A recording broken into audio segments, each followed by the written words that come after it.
Well, good morning. I just woke up. But I didn't want to miss the turnips. So I'm still a bit groggy. Especially after last night. I stayed up like way too late.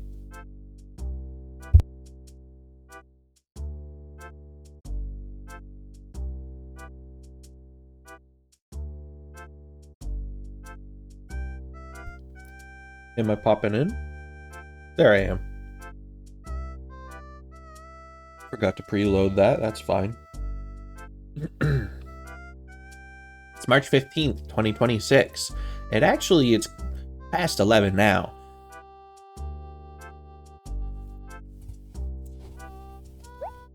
Ready to get rolling? Yup. Hey, who are you? I'm just joshing you, Shutter. Seriously, I know who you are. Alright, I'm gonna go get things ready for you. So hold tight.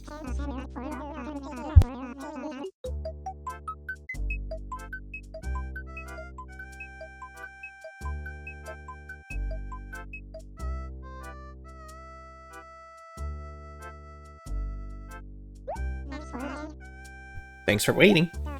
Go have a blast in Mossfern.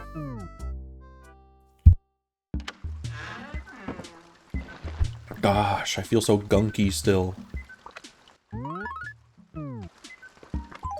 Let's see. We got HRA. That's probably not too different. At some point I'll start saving the best one. When I feel like I've actually kind of tried a bit. And my house is bigger. Daffodil table. Could go with that chair that I have in the basement.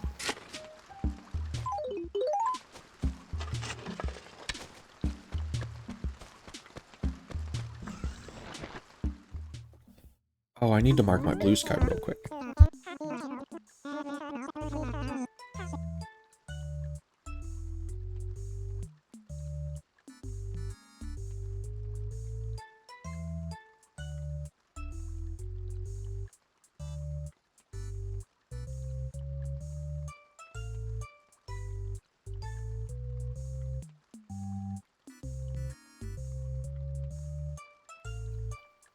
Alright, back in action. Welcome, do come in, have a look around. Feel free to browse, but try not to carouse. As usual, we take the flowers. He is selling music. Are you allowed to do that? Is that because I missed KK last night? I have a chance to buy it?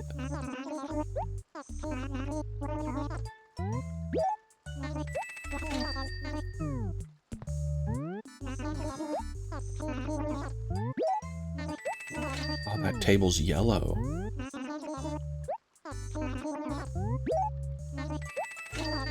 Use some Bell's luck. This is not what I should be doing right now. I should be, like, hard focus, trying to find Joan.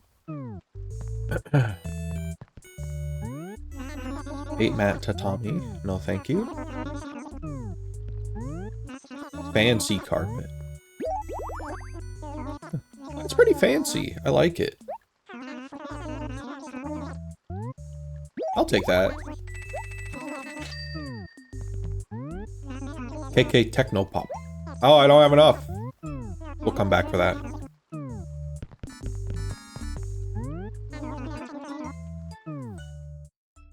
Hi, Multiburst. Hope your morning or day is going well.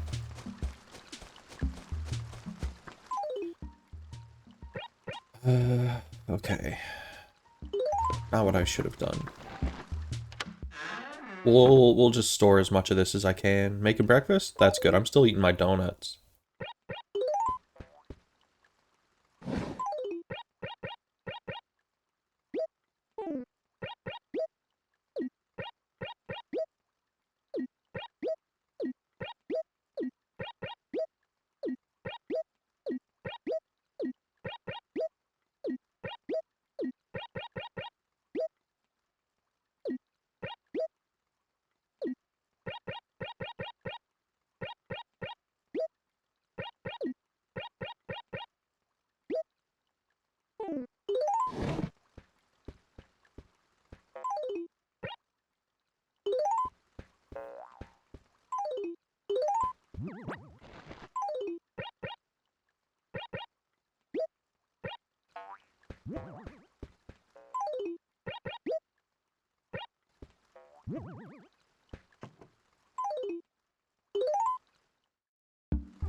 Okay, we've got to find Joan.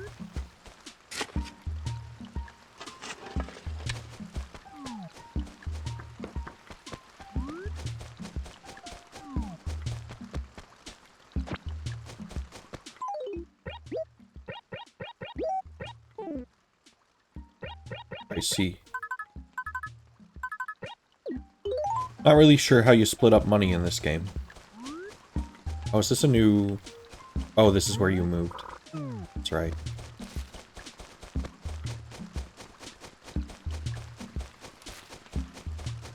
I was about to say I would not have left a stump right behind a house like that, even if it was special, but maybe I will. Joan. You're the whole reason I woke up before noon this morning. Where are you?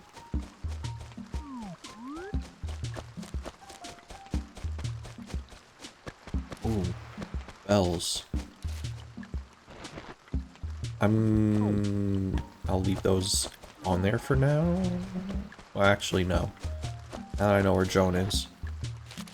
I just have to remember that this one, I want to... Oh, I know how I'll remember.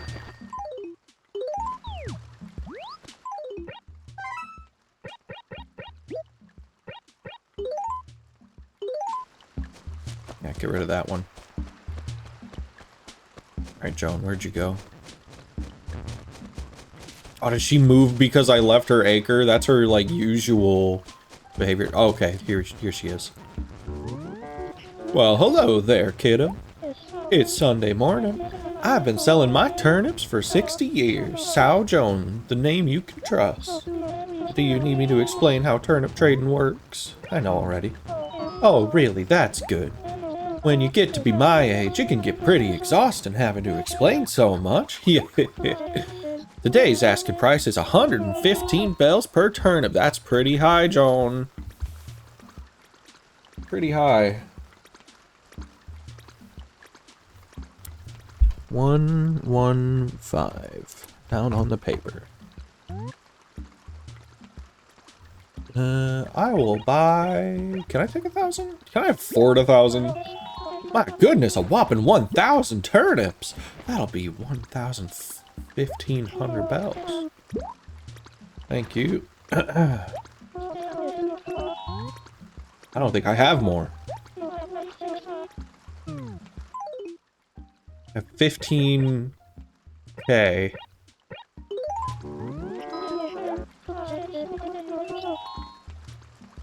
Hold on, bust out the calculator. 15,000 divided by 115. I can buy 130. just now hearing the jingle. I got yelled at and dragged and destroyed and killed and assassinated for it yesterday.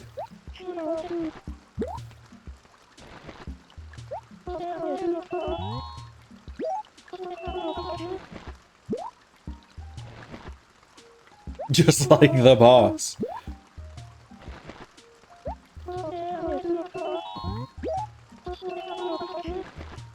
That's all our bells.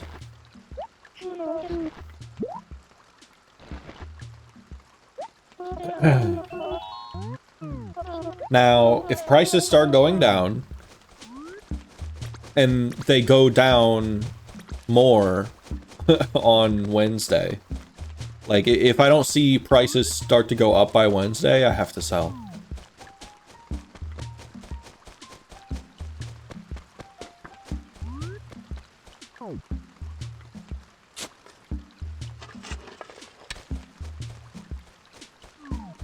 That should be good. That should hold us over for a bit.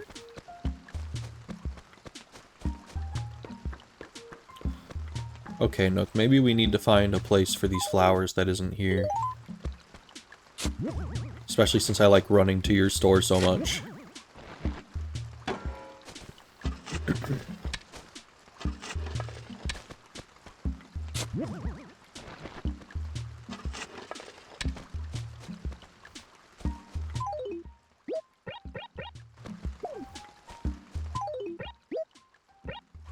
Now these are pretty expensive.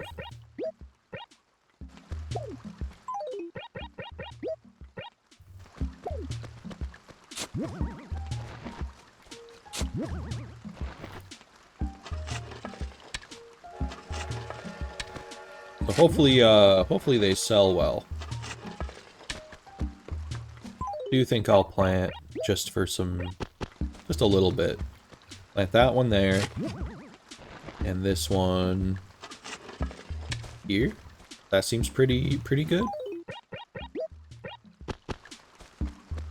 Definitely would not mind in the near future trying to put a little bit more thought into where some things are going. It's just a little hard because everything's so scattershot. There's my dead turnips. I don't know if the ants are gonna show up in the rain though.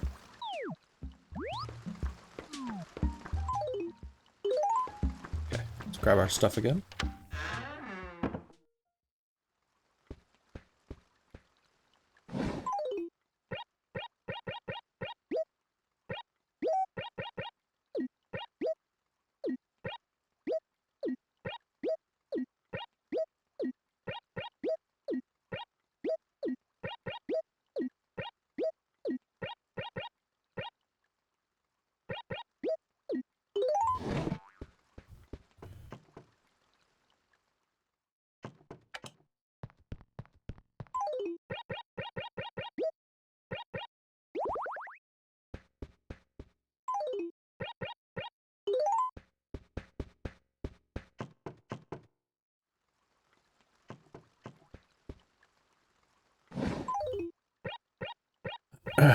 Let's see.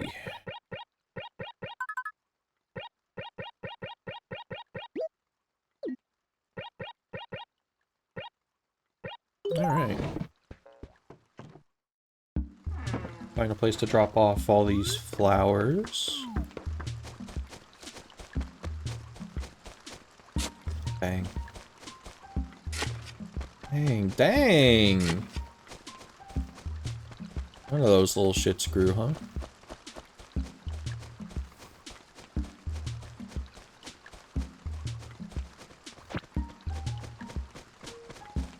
Okay.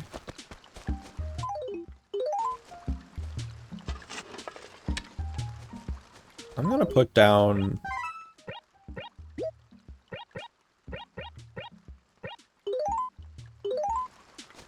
I'm gonna put down patterns in spots I can't put trees. Just for now.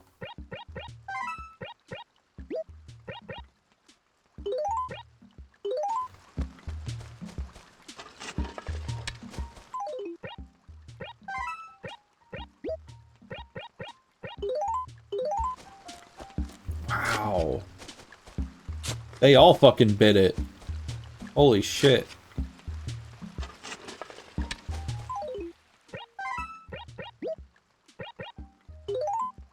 That was a lot of good rare fruit. You might be able to hear a train coming. I'll mute my mic.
What a racket. What in blazes are you so excited about this morning, Shutter, hmm? Do you like it when it rains? You're a loony, I tell you. You should be locked up somewhere, laddie. Yeah, so, what do you want? Hey, when it comes to sports, take golf for example, would you rather play or watch? That strongly depends on the sport.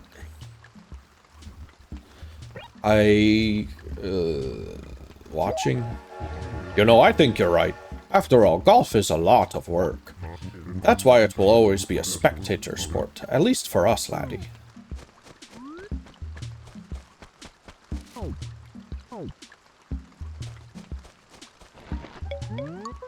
Okay, Nutlet, I hear you, but please, could you lower your voice?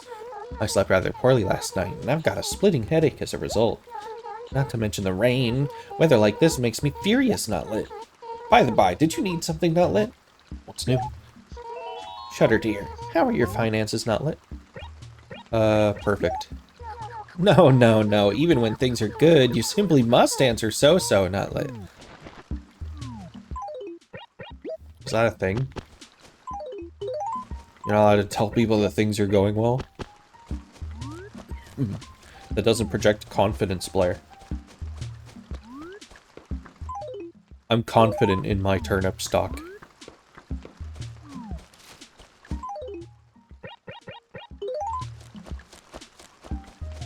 Damn, okay.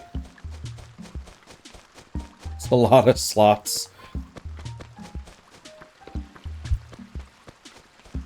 That just did not grow trees.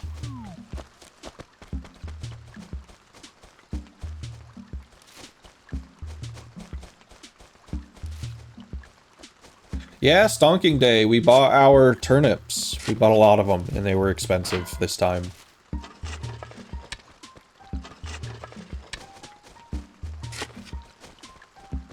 Did I bleach my bones?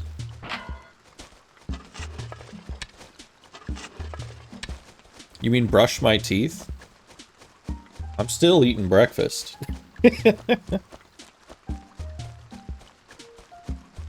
You're looking white.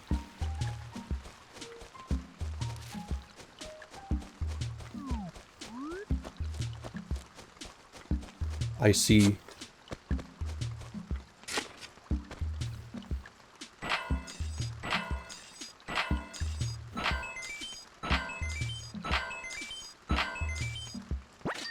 I kind of, you know, my color hasn't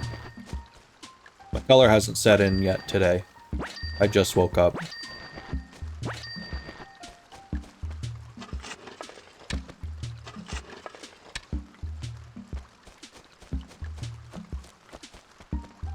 I was up until 4 a.m.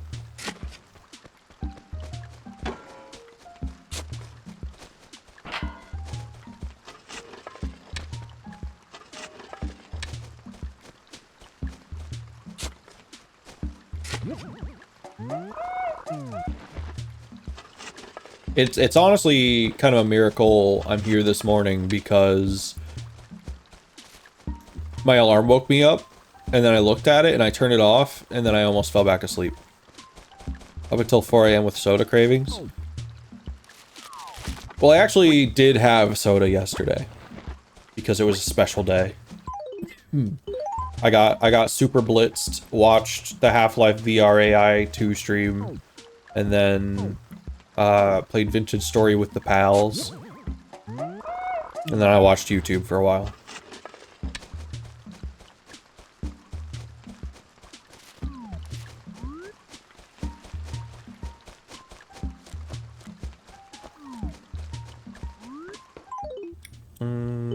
It's been a while since we checked the Lost and Found. We'll do that when I ditch some of this stuff.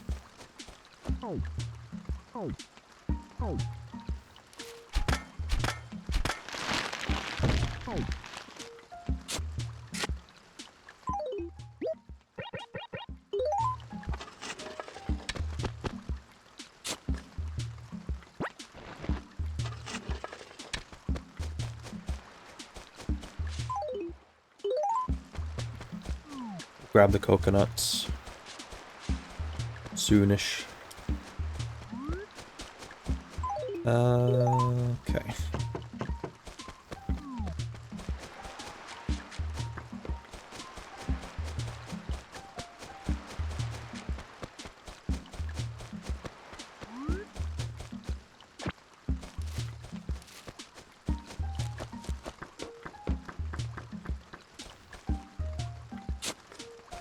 So that's not a viable spot.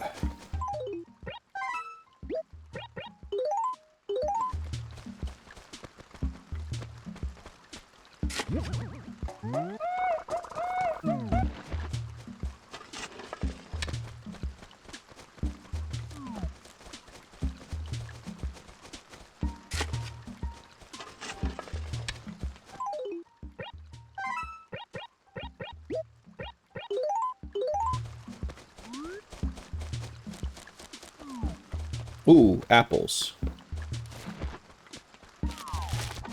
This is our only apple tree at the moment, so I should really grab those and find safe places to put them.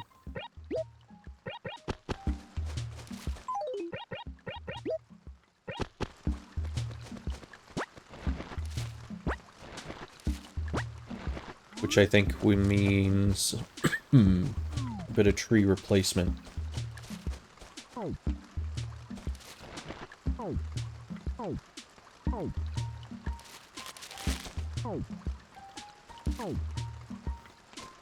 Like, we know this spot's good. But is it actually good if it's gonna be right here?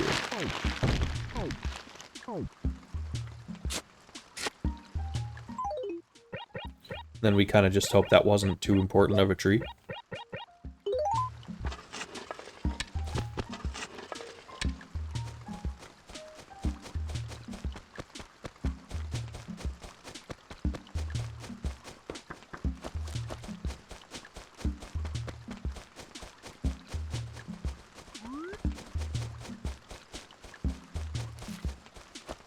I don't want to get rid of any of these pine trees. What do they call them in here? Cedar? Cedar sapling? Cedar trees?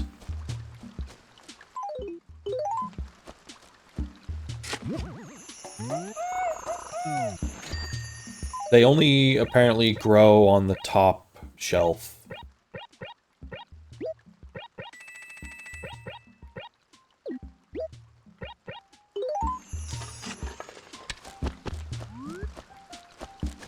See, we planted one, we should get rid of one. Just in case. Gotta keep the balance.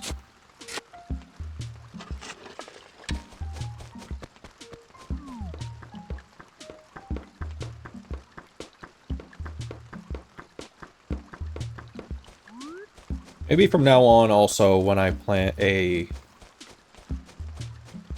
money tree, I should put a symbol next to it so I know. Got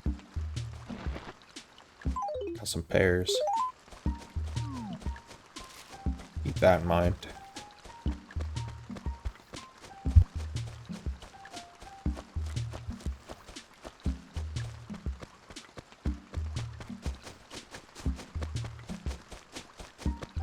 Okay, Blathers, I need some more inventory space. Check this stuff out.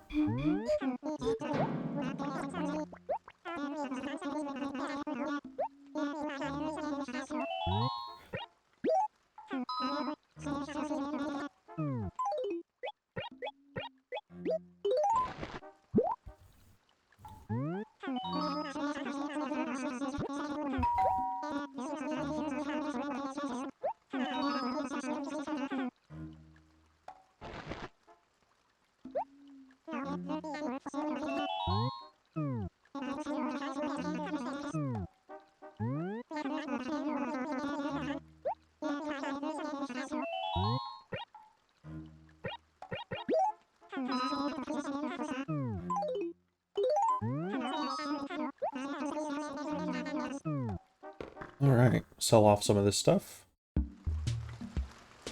Hoot hoot.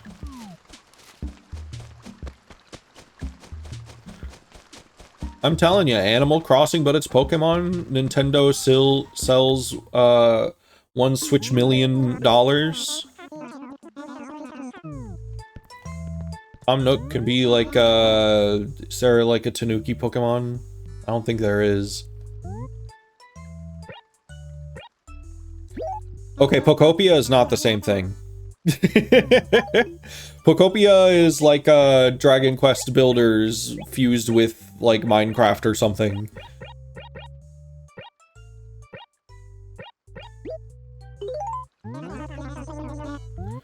It's different. It's a little different. I think, like, I'm saying, and like, I know that Pokopia is doing extremely well and selling a Switch $1 million.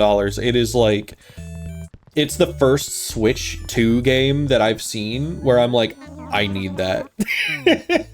It's the one that's making me think, oh, I have to play that someday. Closest to thing to a Tanuki Pokemon is Sentret. Yeah, so like they have to combine at some point their two most like ravenous fan bases and make an explicitly branded Pokemon Animal Crossing. Like they keep calling Pokopia their first life sim in the Pokemon series, so like that sounds to me like they want to do more.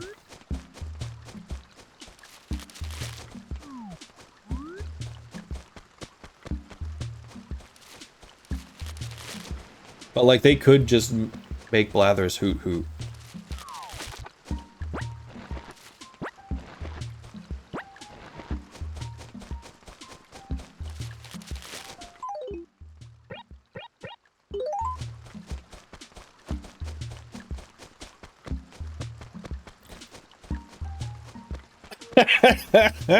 Nightmare scenario, they make more and it's interacting with trainers instead. I mean, if they learn to write an interesting human character, it could work. Maybe that was mean. I don't give a fuck. I've almost never felt like I've given a single shit about a human character in a mainline Pokemon game. There are a couple that are like a little bit interesting, but it's because they have interesting personalities and not so much the backstory a whole lot. I think, I might be crucified for saying this, but the closest they ever got was Sun and Moon, I think.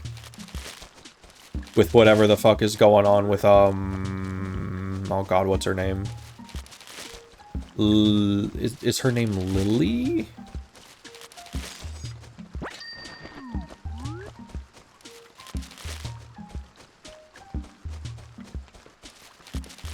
I don't remember her name.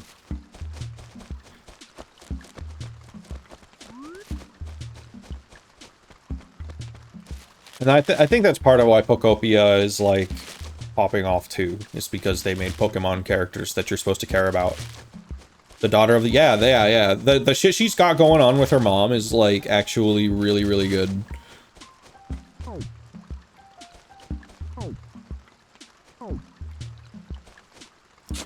Like that's an actually compelling story about a human in a Pokemon world.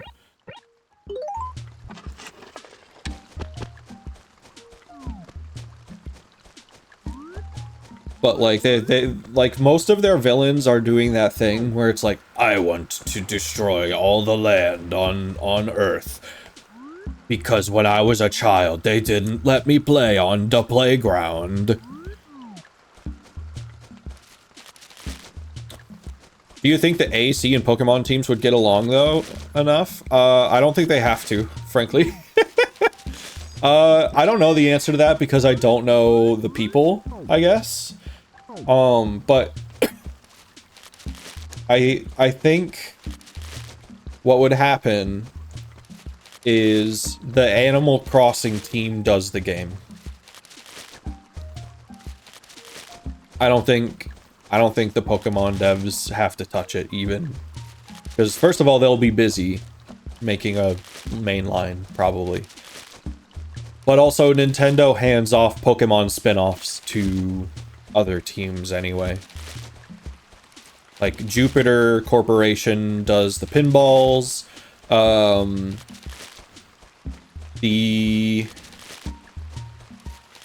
The new Pokemon Snap game was done by... Was it Koei Tecmo? Was it Koei? I don't think we should trust the Pokemon devs with anything outside their usual stuff. Well, Pokopia. Now hold on. Game Freak did have a hand in Pokopia, and it's popping off. I think kind of the opposite. I think we should have Game Freak do more side stuff, and then they can kind of like expand their knowledge as a team and get some more stuff, because I don't know, to me mainline Pokemon's been stale for a while. I think they need to shake it up, and then maybe someone else is allowed to touch the main lines for once. That almost sounds blasphemous, but consider the remakes are often done by other companies already. And people usually talk about the remakes in the same breath that they talk about the main line. I don't have any stake in this because I'm pretty much done with mainline Pokemon. I don't see myself ever really coming back to it. Outside of, like, ROM hacks.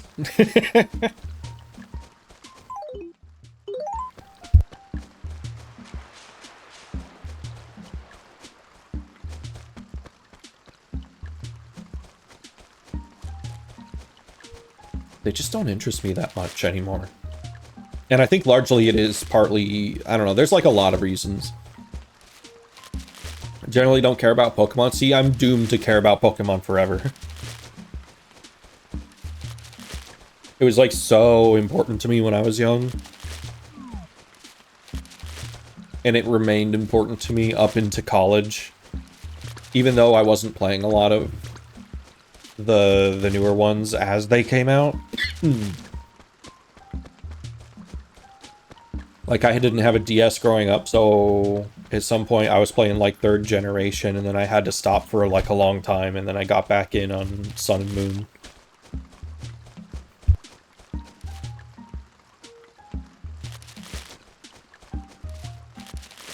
Last we played was Soul Silver. Pokemon was technically the first video game you ever played? It would have been one of my first, but definitely not my first.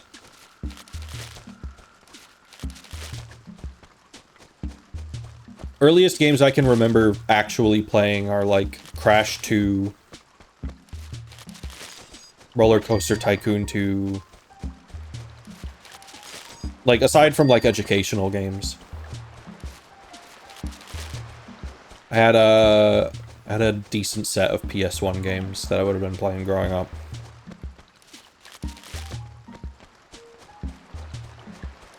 GT2, that's a wild first one. I don't mean that in a bad way. That shit rocks.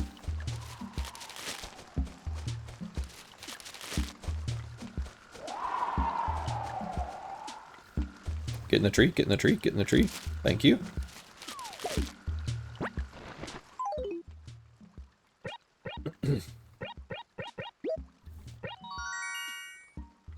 A fish.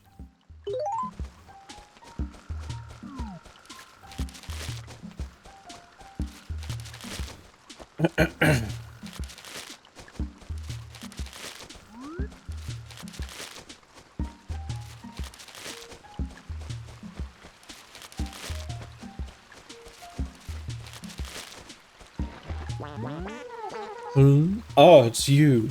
Hello, Quackulous. You certainly seem to be quite chipper in the morning. You don't mind the rain? But let's get right to the point. What can I do for you, Quackulous? What's going on? It's raining this morning. It's such a dismal way to start the day. On the other hand, I don't have to water the plants, so that's good, Quackulous. Genuinely, I would probably lose the Pokemon Company so much money if I were the one calling the shots. I would, like, literally what I want for Pokemon is probably not that popular. Well, some of it, some of it. My ass is just like, I want that shit to look like it's still on the N64. Or at the very least, I think if a mainline game had a massive shakeup to the art direction,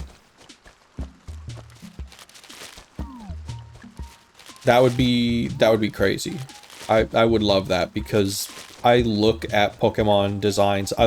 Character designs and stuff are good in general. Well, they're sometimes good. And I still generally like, to some extent, the monster designs themselves.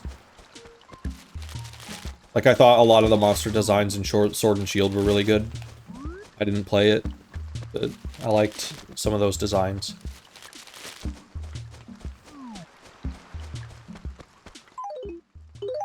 Some stinkers recently, though, not gonna lie. I think genuinely every generation has its stinkers.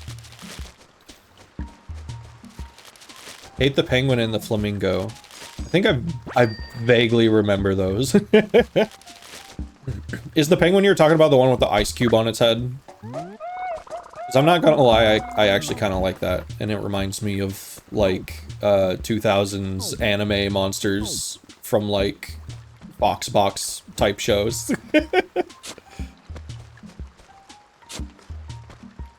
Like, that thing is not that far away from being a fighting Foodon.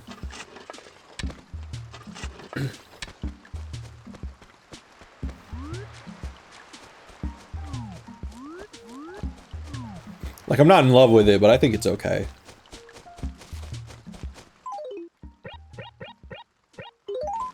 I don't think I'll ever be into mainline games again, but if I had a Switch, I wouldn't be opposed to playing Pokopia. I don't even know what it's like, but I was told it was good. It is...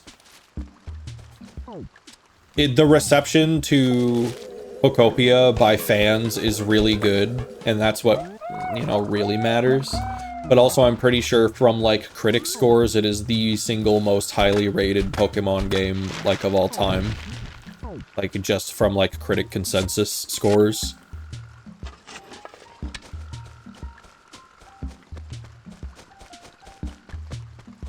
I only got to watch a little bit of Fighting Foodons. Mostly I was familiar with it because I would go on, like, the Fox Kids website every once in a blue moon, and they had a Flash game or something.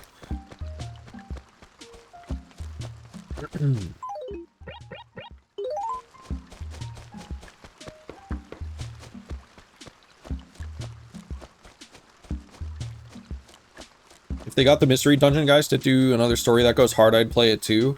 So here's why that might never happen. And I hate to say that. I do love the first two Pokemon Mystery Dungeon games.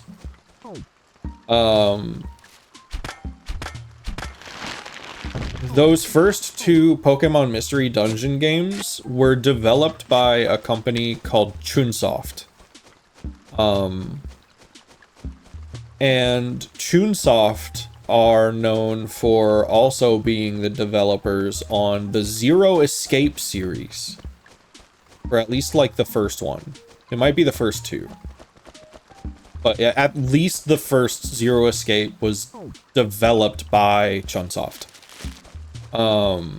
They did visual novel shit.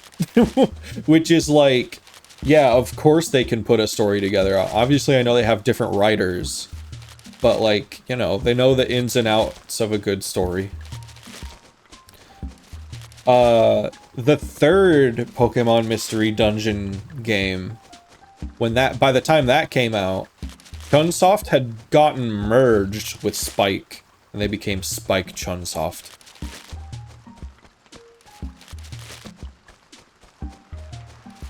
And it was bad.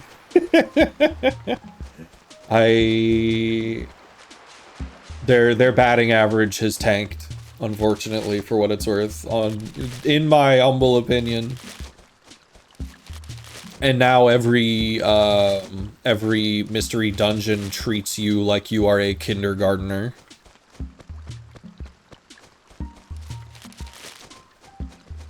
They're like, oh, you're a human who turned into a Pokemon. You don't even remember how old you are. You have to go to kindergarten now. Like, literal kindergarten. Pokemon in general treats you like a baby now. I mean, it was always for kids, is the thing. Like, there's definitely a sense of, like, you know, there's more tutorializing and hand-holding and stuff in, like, some of the games. I know Pokemon Sun and Moon is infamous for it, just because the tutorial takes so long and it's very wordy.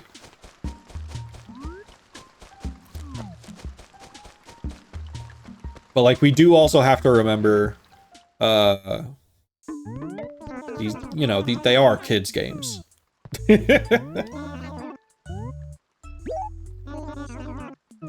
And I think even in the new ones, they like let you skip tutorial stuff.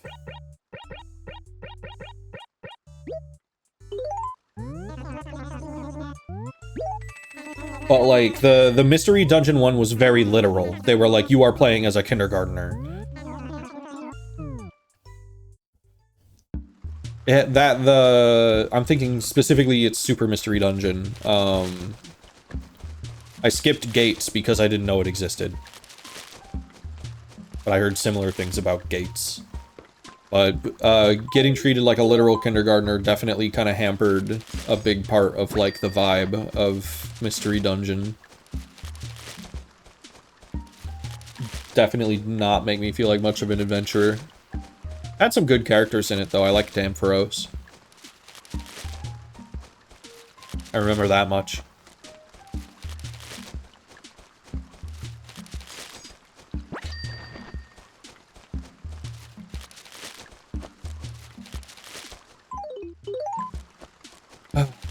Remembering when they let companies make PC software for Pokemon. I grew up with a, they were called Pokeroms. They were little CDs that weren't perfectly circular. And they were like edutainment software that were collectible, and they were Pokemon, and they had like little mini games. I had the Psyduck one.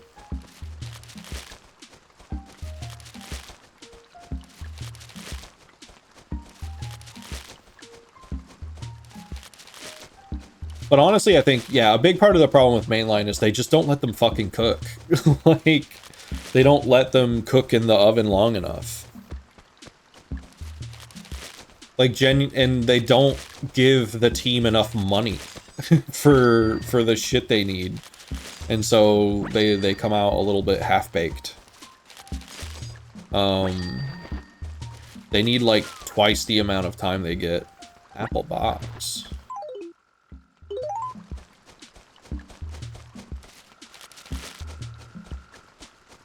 Genuinely, like, if you ever want a mainline Pokemon game to have the entire dex again, it's gonna have to take twice as long to come out.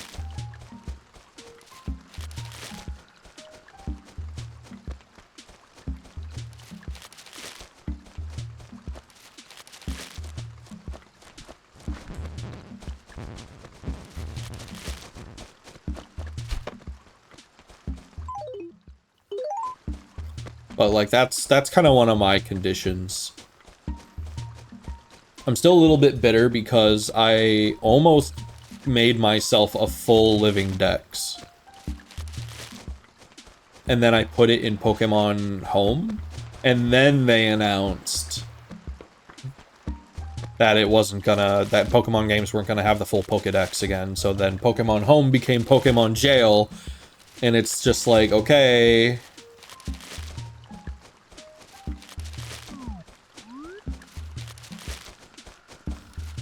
I don't know. It's very silly that it's not like a full Dex series anymore when they give technical reasons for why it can't, but the technical reasons spawn from stringiness, it seems. It's just an unwillingness to pay Game Freak to make it happen and give them enough time. I don't even care about like model reuse. I want that shit to look like a GameCube game. If that's what it takes.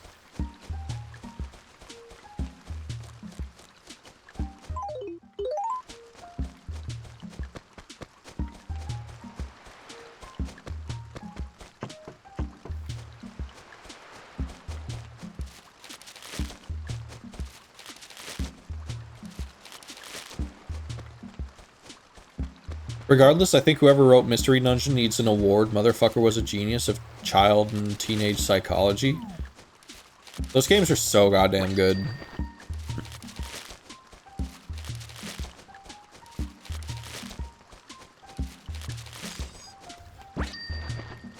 I've played through the entirety of Explorers of Sky like 3 times, and I've cried. I've cried at the credits literally every time. I also insist on picking Charmander as my partner because, first of all, Charmander was my first partner when I played it the first time, when I played the first game. And second, he has the saddest crying sprite.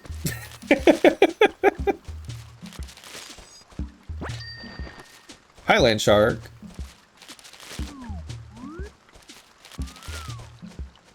Merge sign.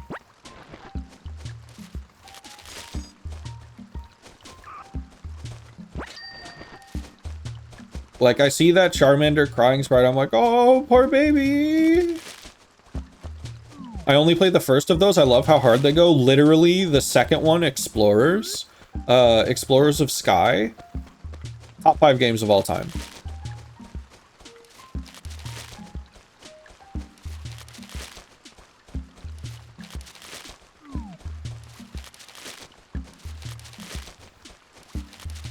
Like, I know a lot of people consider the actual gameplay of those games to be a little bit slow, but I do really like them.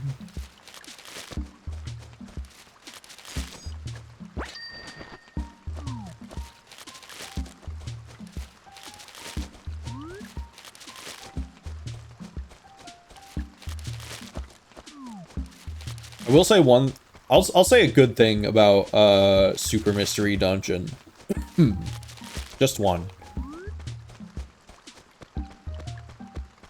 And that's some of the gameplay stuff they introduced for like quality of life stuff was pretty good. The ability to scooch past a team member and just swap places with them instead of having to push them. Kind of nuts. That changed everything. Okay, I think I'm done shaking trees. See what this apple box is. How do we have a mystery dungeon to be the classic dungeon crawler for normal people?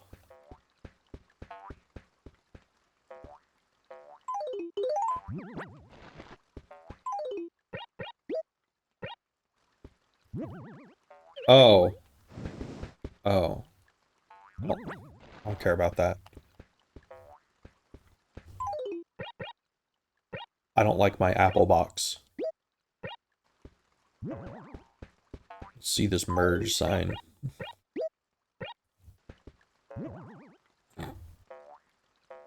Okay, well that's definitely for sure yellow, so we'll replace the jumping boy sign.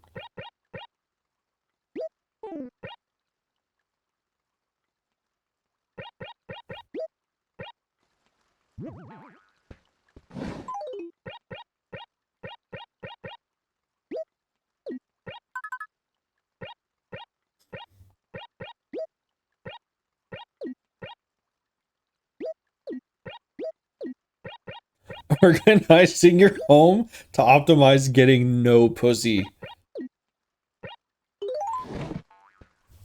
Imagine a guy takes you home and then this is his bed. He has just a twin bed that's shaped like a pineapple.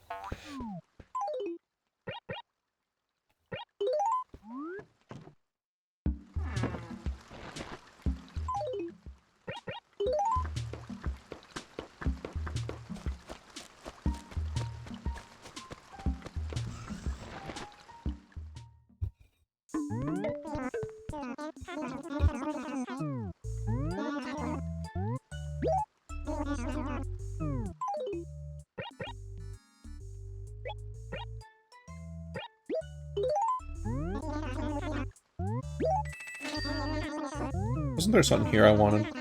Oh yeah, the music. That's fucking Froggy Chair.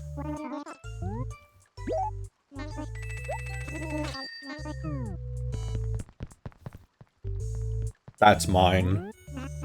That's a froggy chair.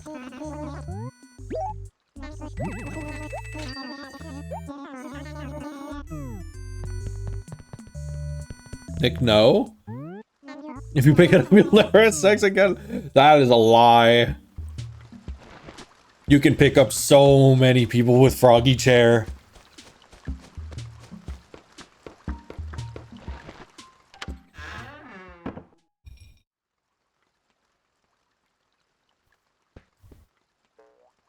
We're running out of froggy chair room.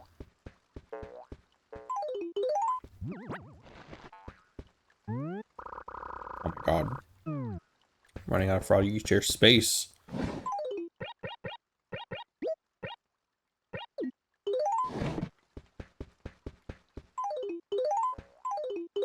Okay, so the froggy chair has to go here. We desperately need another home expansion.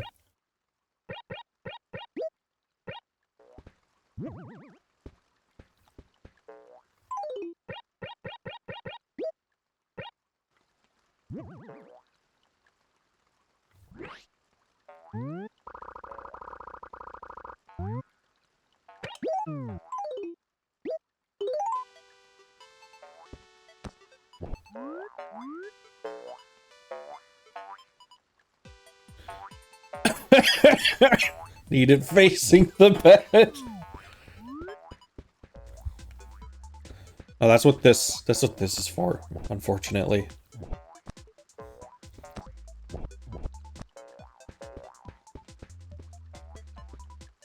It's really coming together.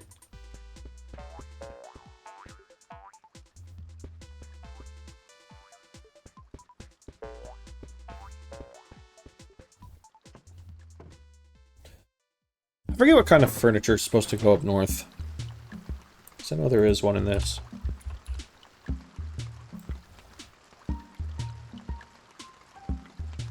Orange. That's weird. There's orange furniture to the north. Okay. What counts as...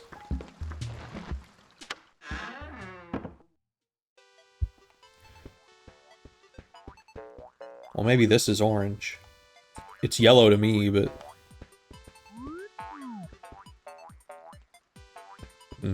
Okay. Let me make sure I have my feng shui correct, actually. That'd be really funny if I was just completely mistaken on the positioning. Yellow west, red east, green south, orange north. Okay, we're good. We're good.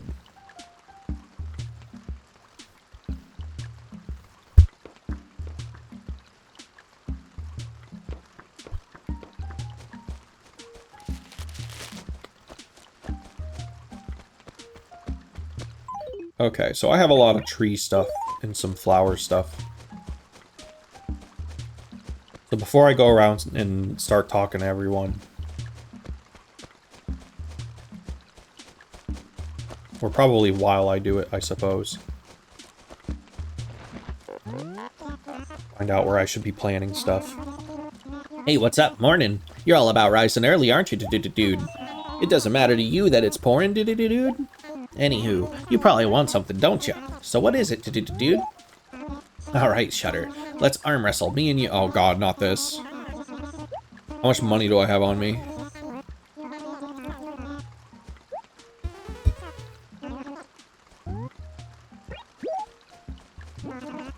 Talk about weak. Why, Shutter, where are you off to on such a lousy day? On days like today, it's best to just stay home and take it easy, kitty cat. So why are you out and about then? Hey, I just found an antique clock over there. Is it yours, Shutter? Nope. Oh, I'm glad to hear you say that. If you actually want to know the truth, it's actually mine, kitty cat. I'm sorry I had to test your honesty like this, but I'm happy I did. You truly are a trustworthy person. And you aren't, deceiver. Don't test your friends like that. It's how you destroy trust.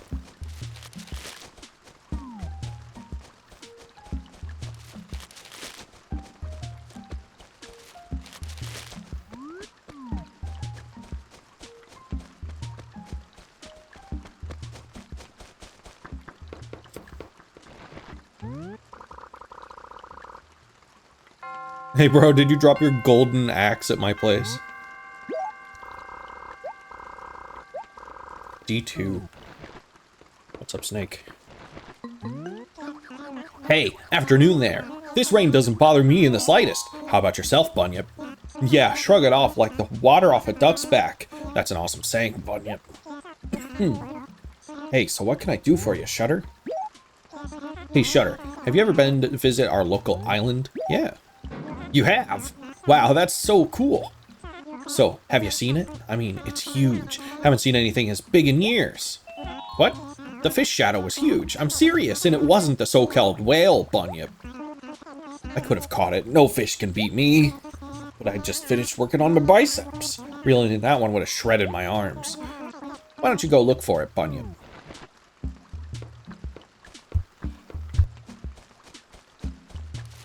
I did look for it. I looked for it a lot yesterday. D2.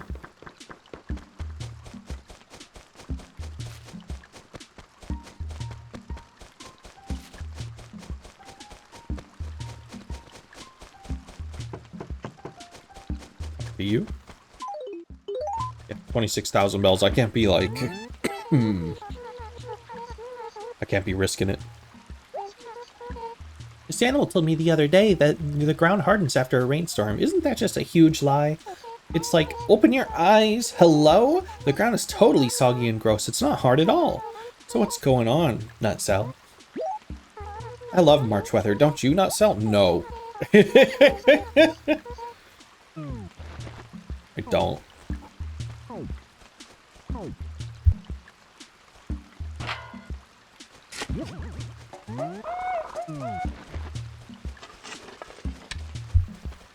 Probably the worst weather is when it was snowy and it starts to melt. So then you've got like just standing water that's freezing cold everywhere, and then at night it'll freeze into ice. Whoa, it's afternoon already, isn't it, bud? It really bums me out that it's raining on a day that you decided to stop by. Talk about lame timing. Let's just hope it's a passing shower, bud. What's up, bud? What's going on?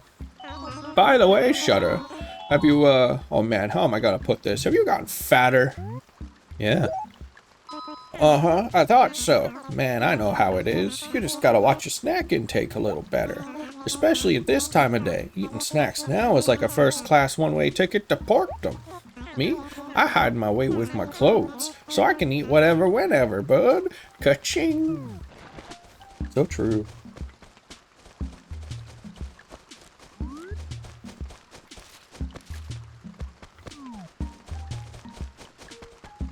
Ads are playing, so I'll hold off on talking to others. Oh. Stuck on a tree, get stuck on a tree, get stuck on a tree, get stuck on a tree, get stuck on a tree, get stuck on a tree. Thank you.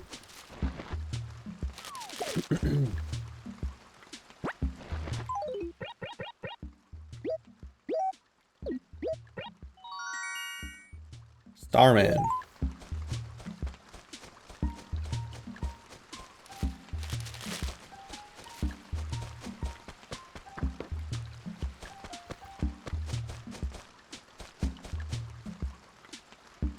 C2.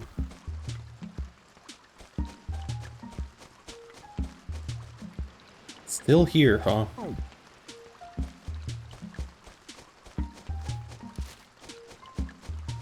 Like I'm running out of space to put trees.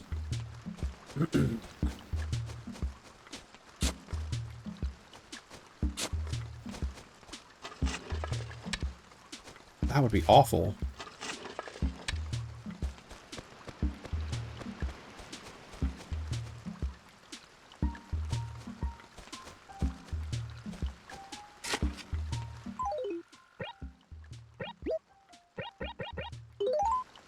Welcome back, everyone.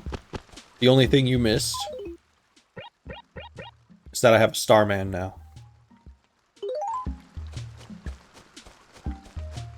And also Sven said I was getting fatter.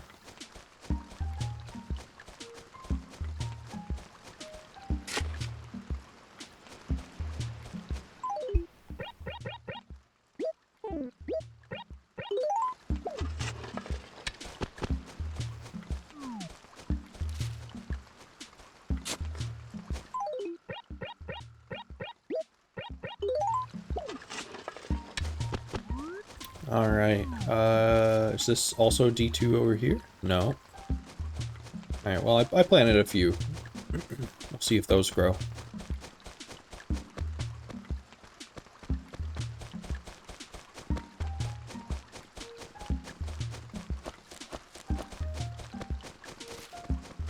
Where next?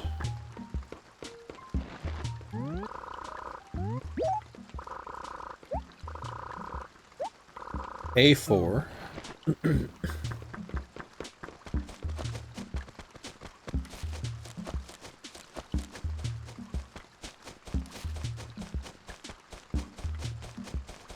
I think that's up here. Yeah. Kind of hard to plant trees in A4. I've got a whole pond and a shop here, taking up all the space. I mean, this row is pretty empty. I could try this row.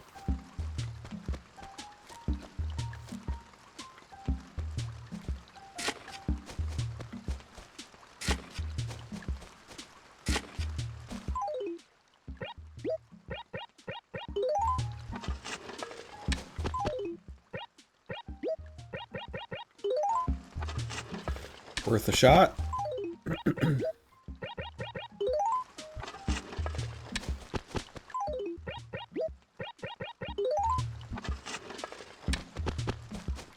Alright, where to next?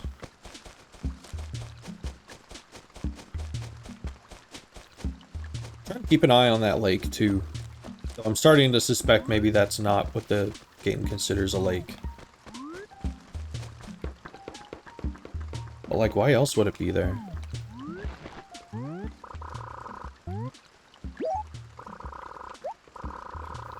A satisfactory level of prosperity. But with just a little more effort, things could be even better.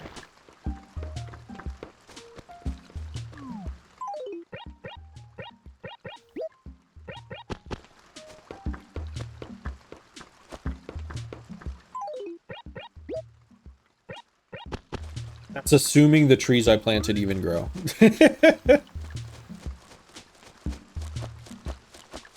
Interesting, though. Hmm.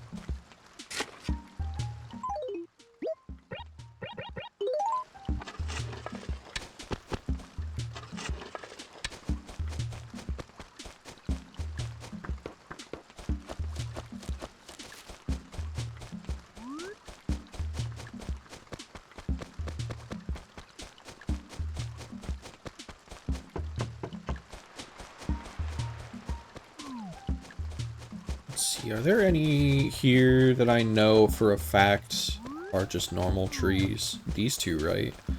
Because I wouldn't plant trees like this.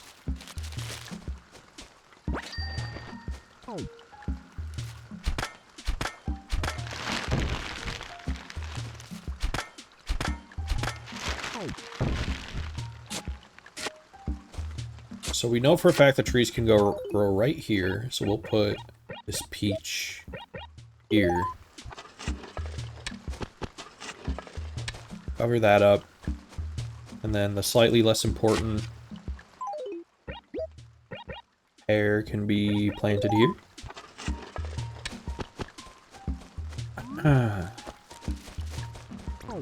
Gonna hazard a guess that one of these is also a normal tree. It's not fruit.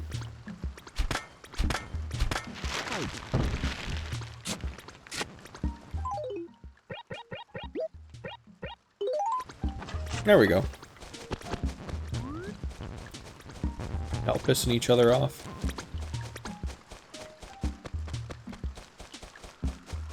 What's up, Cube? Whoa, it's an afternoon already, dude? Really bumps me out that it's raining on a day that you decided to stop by to talk about lame timing. Let's hope it's a passing shower, dude. Yeah, so what did you need me for? What's going on? Hey, great to see you. So I just picked up this piece of fruit, but last time I ate fruit that I found laying on the ground, I got so sick. I get sick just remembering how sick I got. Ugh. Anyway, I'm all torn up on whether or not I should take this fruit home or not, dude. Shutter, do you want to take this pear? I'll take it. Whoa, you don't mind that I found it on the ground? That's where bugs live. You must love eating just as much as I do, Shutter. Right on.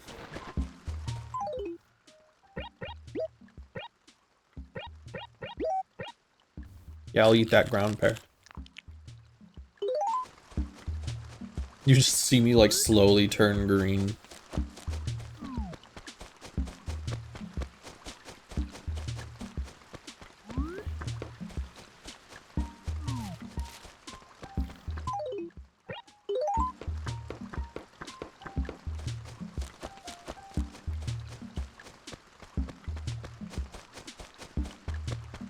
Mothers!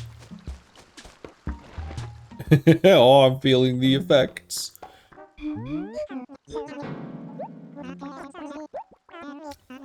Eats a pear off the ground and immediately starts feeling the yogurt effect. Let's identify a fossil.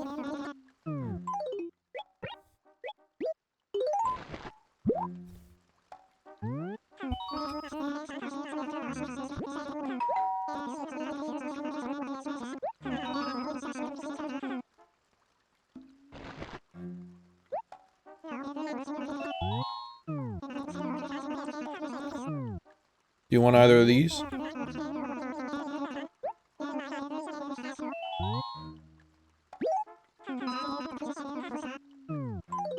Ooh, a pato torso.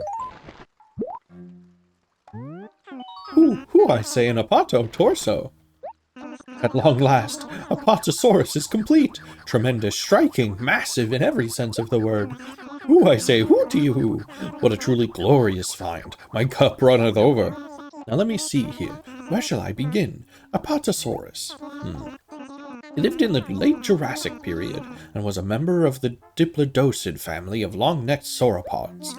You may be more familiar with the name Brontosaurus, though that is a separate species of the same genus. It grew to some 70 feet in length. It had a small head, a long thick neck, and an amazing whip-like tail. What? Crack! Whoopush! Oh dear, awfully sorry, I was envisioning myself with a massive tail. You have our deepest, most profound gratitude. Might there be anything else you wish to donate? Nope. Let's look at our Apatosaurus. Wow, is this it?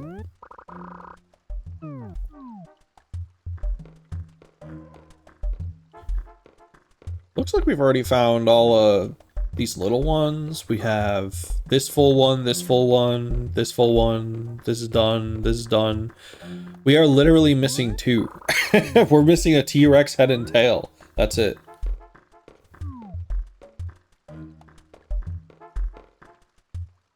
Our fossil collection is already almost complete.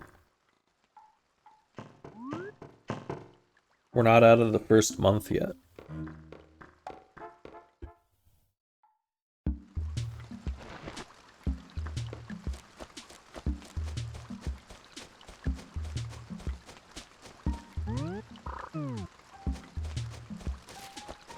Forgot you only have 1 room of fossils for this one? Yeah.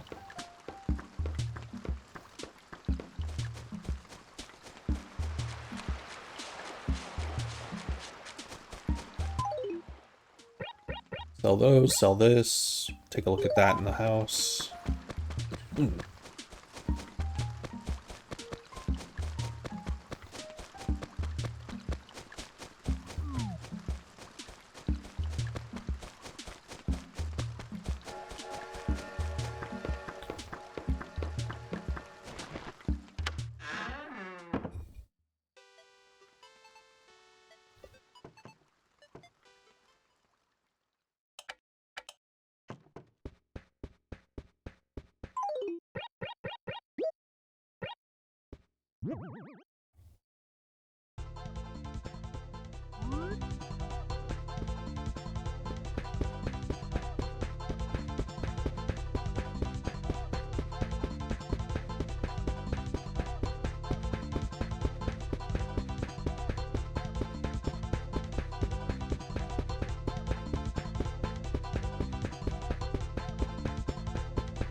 Oh, that is interacting strangely with the music. Okay, I'm gonna be 100% honest, that is not the Starman I thought I was gonna have. Like, I did legitimately think it was going to be a Earthbound Starman. Now we're on into Tangy. Tangy did steal like 20,000 bells from me once. I didn't even know that was called a Starman. I thought that was a star. Or a power star. You're telling me that thing is a man? I guess it's a featherless biped.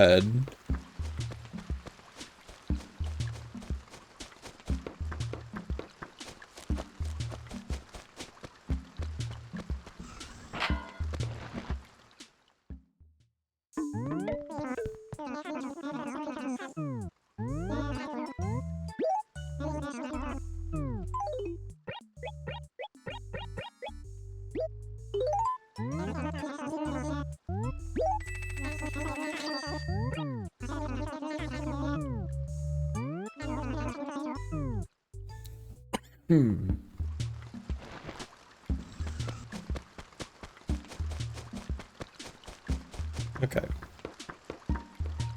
I would not mind wasting more time on the island today. I did see that dragonfly.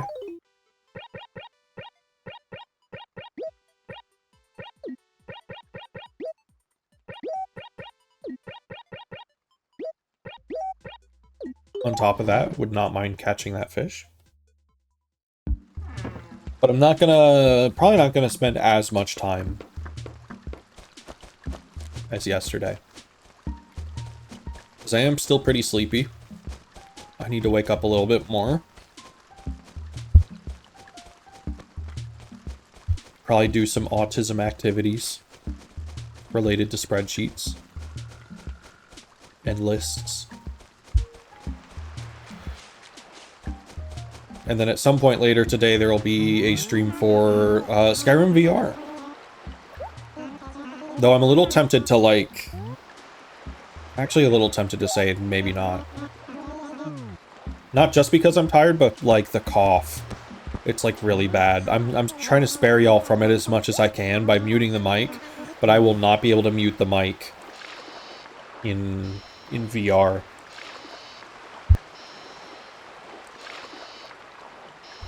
And it's, like, bad, so, like, Skyrim VR might actually have to wait until the post-viral cough is gone.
Okay, so I'm gonna here's the plan.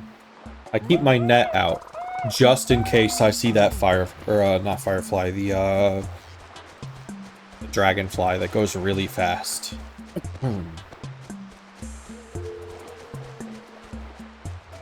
Because it's not like the fish is gonna like escape, right?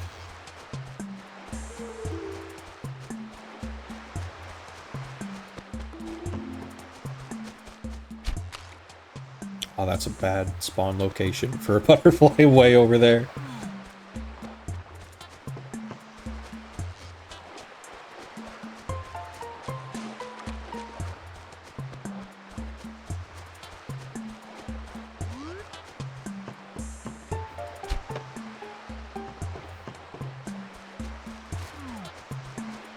So last night was the HLVRA 2 stream. The Wayne Radio TV crew, Radio TV Solutions. Their first episode of that second season of that. That little fun live stream series. And it was good. It was fun. Wayne was really right, though, that it was gonna be like... he warned everyone ahead of time that it was gonna be like a bit annoying to watch live. Because of all the loading screens and how long they would take between them. And on top of that, it seemed like nothing was going right, like on a technical side for them.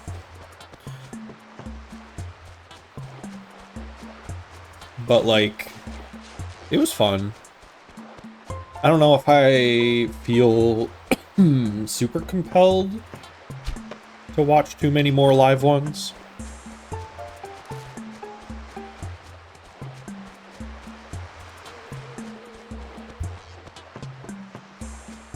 I don't think I had time to watch for all of it, so I might just wait for the edits. They are long. They are very long.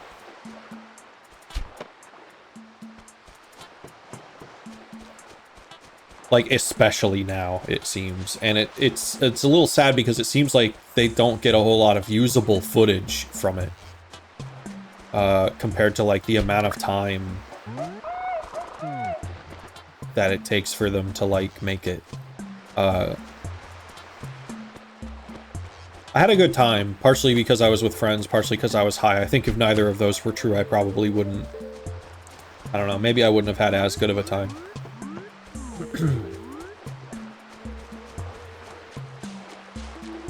However, I do have, like, just based on what I've seen and what I know from them, like, maybe as an opener it could be a little bit, you know, slower of a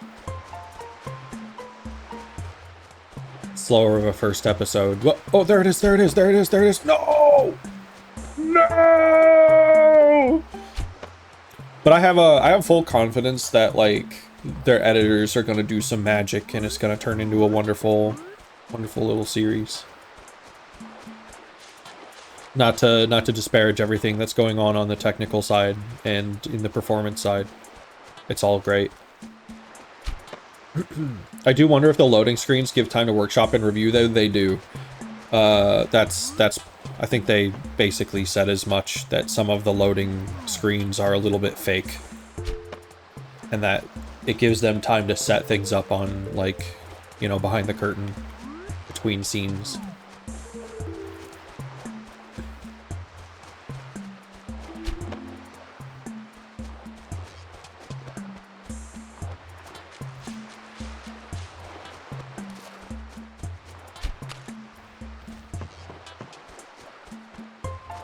I remember him just going loading and then it popped. Yeah, it's really good. He got, his mic was hot, like, several times in the stream. And it's like, I hope they're at least having fun doing it, because that's how they started, was just, like, friends hanging out on Gmod, fucking around. I hope it doesn't feel like a big fucking, well, it probably does. But like, you know.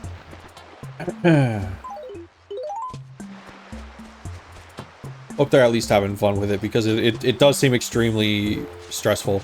Like, we have to keep in mind too, like, I'm a big fan of RTVS in general, but like, I'm trying to remember, there are people who do not know who the Wayne Radio TV people are. Like, there are people who don't know what RTVS is, who love the first HLVRAI, but have also never played Half-Life.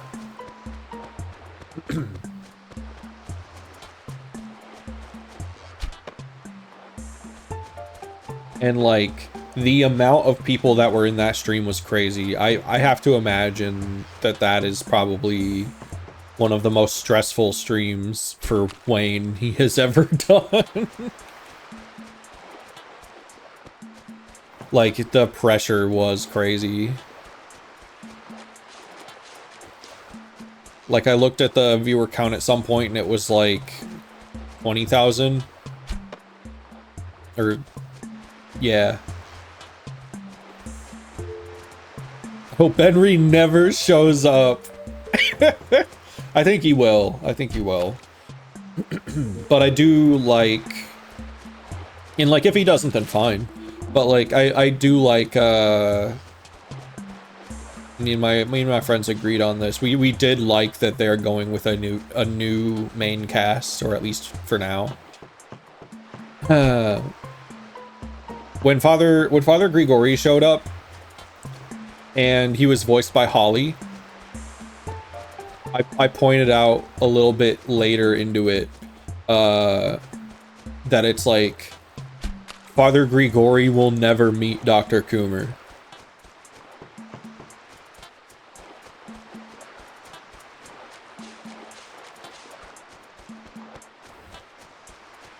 Yeah.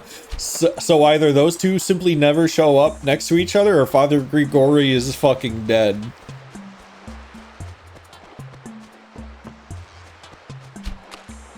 Or they kill off Coomer.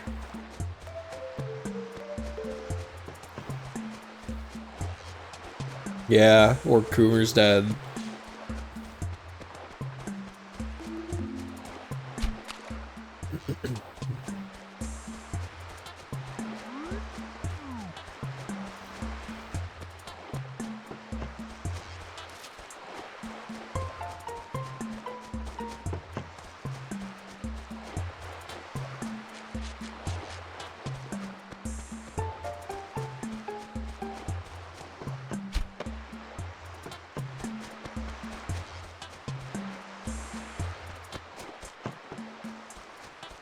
Or they do like Burba VR and Dr. Coomer is a cardboard cutout.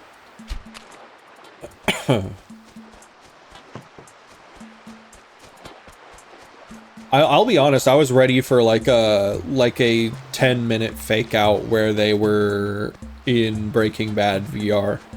Like, I knew there was a small chance that they did it.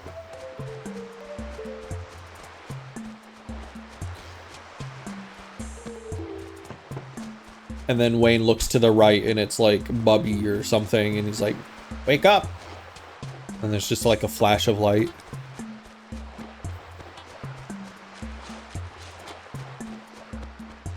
Would have been really funny to do that during the teleport.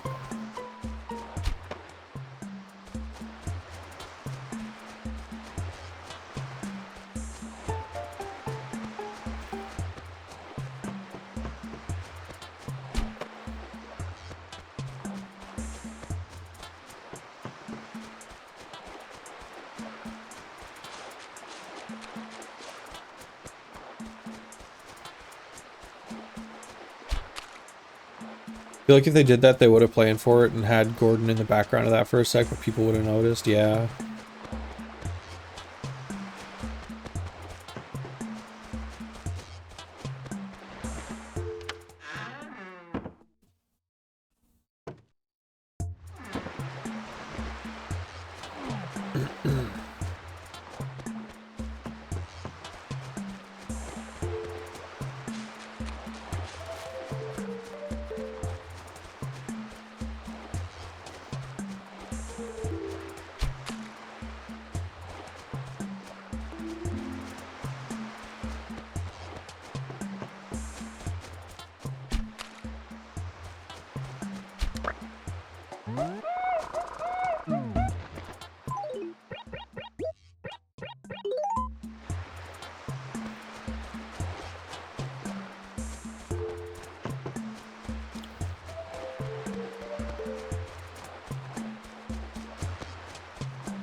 Flew away in the wrong direction. Damn.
What if the fish isn't showing up anymore because it hates me now?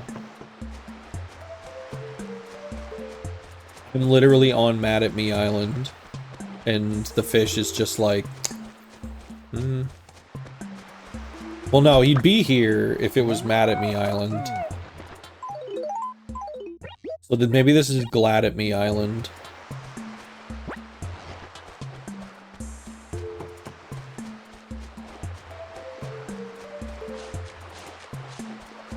That's why none of my villagers are on it. Like, he wouldn't arm wrestle me for all of his money. I'm not going to Glad at Him Island.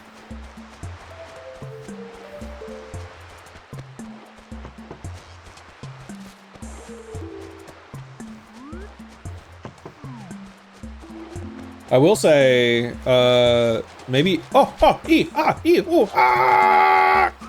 Fucker! Okay, those do not stop. Those spawn in and go.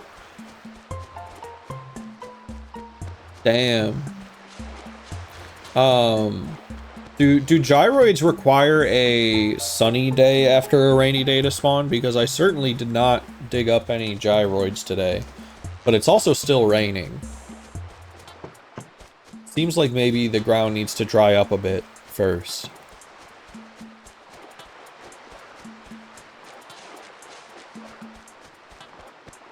I have a couple things to look up next time an ad break happens. I need to figure out which part of my island is considered the lake. Because I assume it's that little, or the big part of water that's kind of just next to my ramp. But what if it's the big bulge in the river? And I'm looking in the wrong spot. Son of a bitch, son of a bitch, son of a bitch!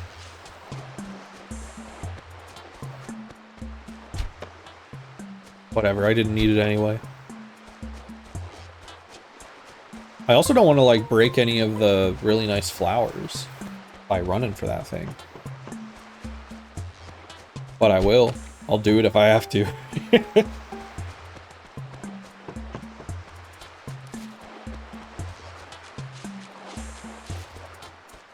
But yeah, I need to look that up. I need to look up why the butterfly I'm looking for hasn't shown up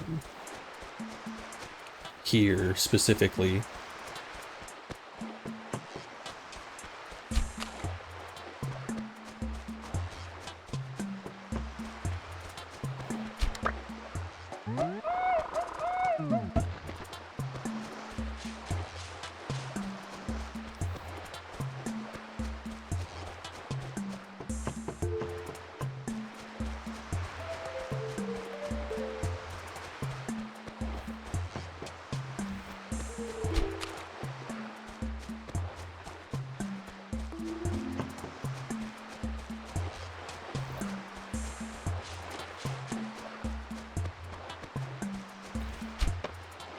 Maybe since it's a island exclusive bug, it is as rare as the fish I'm trying to find.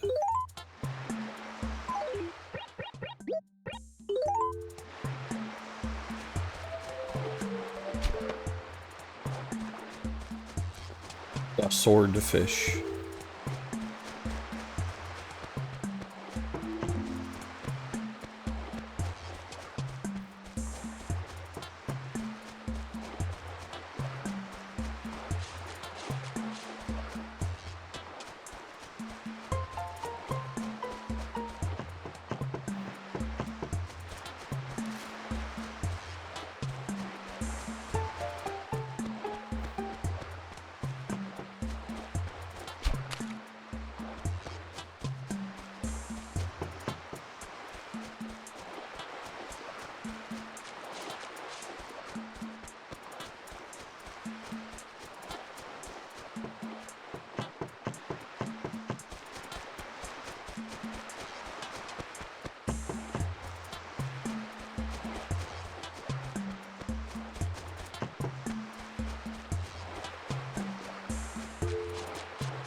And then after the stream, after the RTVS stream, while decently blitzed, I started playing Vintage Story with the pals. Jury still out. I'm still giving it like a proper chance. I don't know 100% how I feel about it.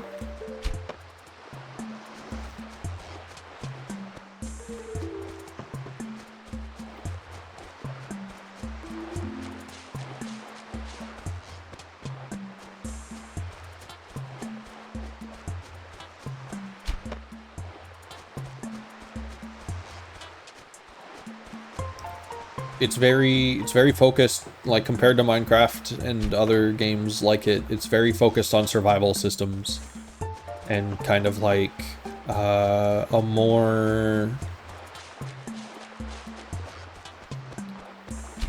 I don't want to say necessarily realistic, but detailed. It's like very detailed systems.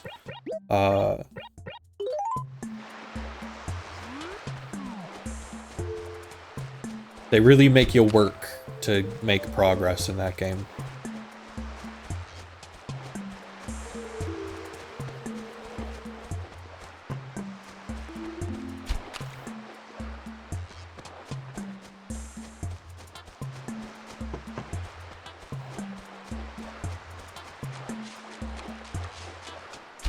Fuck.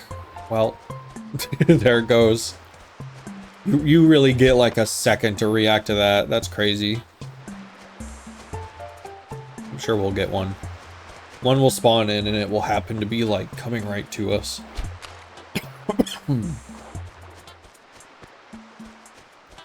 out of here.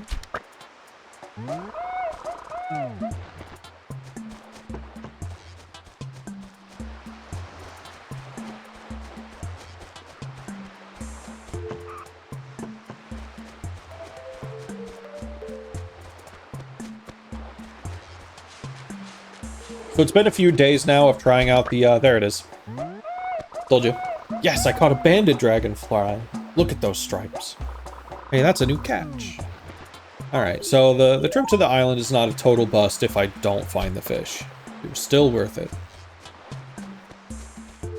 But it's been a few days of streaming now where we have switched to 3-hour ad, or sorry, Jesus Christ, 3-minute ad breaks every hour. And I'm hoping that it's a better experience on your guys' end.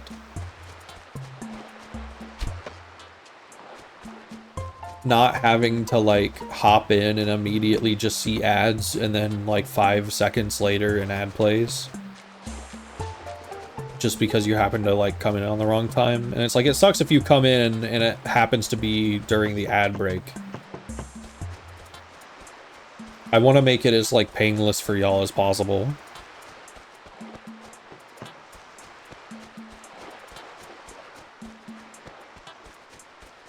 But I think being allowed to play for a full hour without an interruption probably makes it easier to like, you know,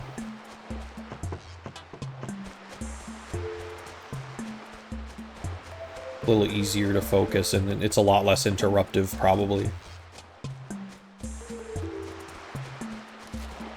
Especially since I know that like the ads are playing at the same time for everyone.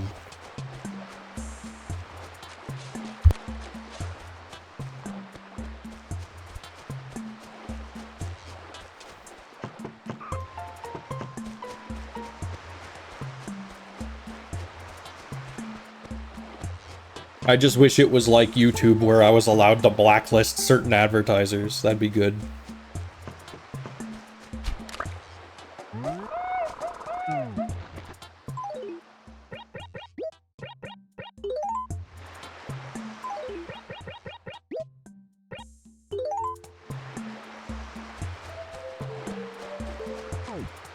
Okay, I think we can switch to this. Well, it'd still be worth to catch another one because I'm sure they're expensive. They're probably like a rare bug. This fish is not spawning. It was way more frequent yesterday, and even then it was kind of rough. We got like 3 nice chances in a row.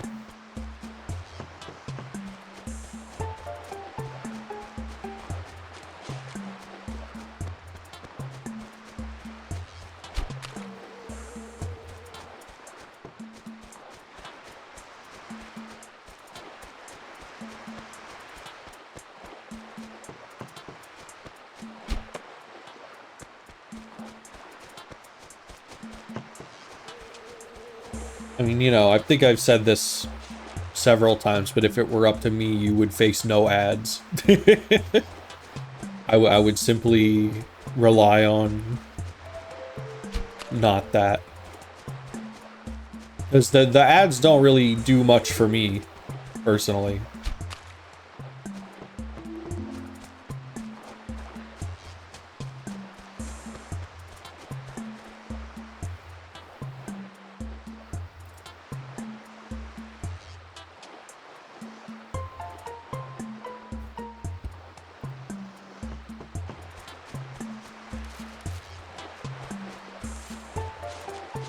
Speaking of ads, I just got to bust out the band hammer.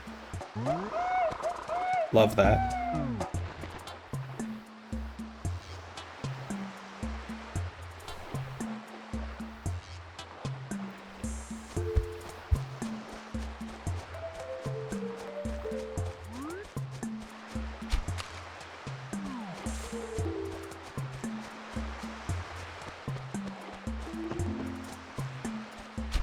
I said this in the comments of a Xur Signals stream, But they really, like, Twitch really does just need to make it so that if you type the word stream boo more than 2 times in a day, it just nukes your fucking account.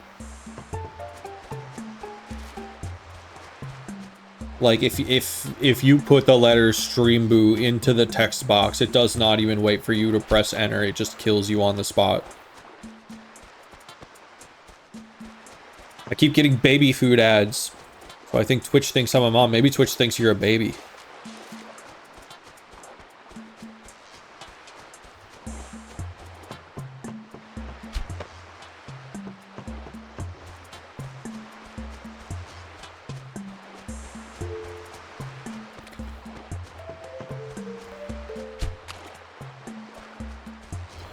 Advertisers demand all of our information, all of our private stuff, all of our search entries.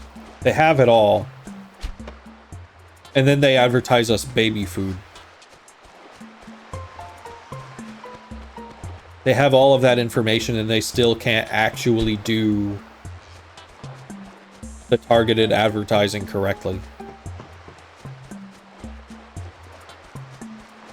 Like, if you're going to steal that information, can't you at least do that? Do I have to see ads for, like, colleges that are 2 states away? Military ads? AI gambling shit? Yeah, AI girlfriend ads? Do I need all of this?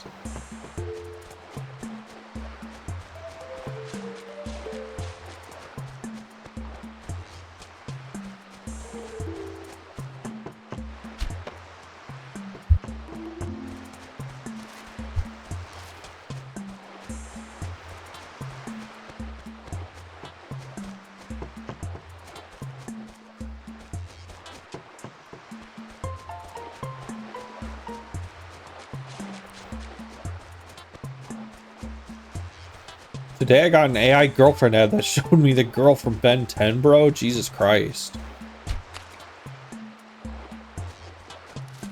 What is her name? Gwen? I didn't watch that show. That's crazy.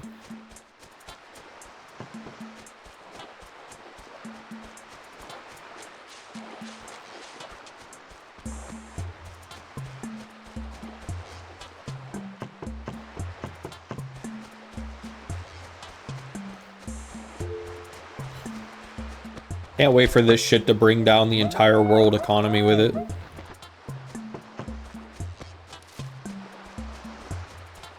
Orange-haired one kind of aged up, but still with the early cartoon design. Yeah. They probably just, like, ran a combination of screenshots of her with, like, anime babes. It was like, generate for me an anime babe vaguely reminiscent of this girl.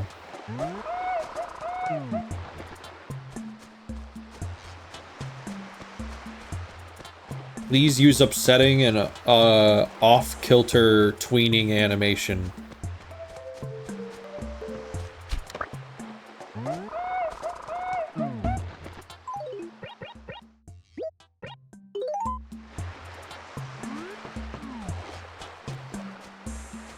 It really is crazy that Nvidia is like a 1/5 of my country's GDP. Not like, oh, they are the size of a 1/5 of it. They are a 1/5 of it.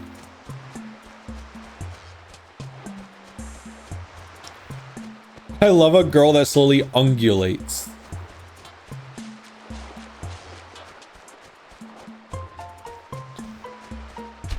Does that mean does that... I know you meant undulates. But I'm thinking of a girl that slowly ungulates and transforms into like a goat.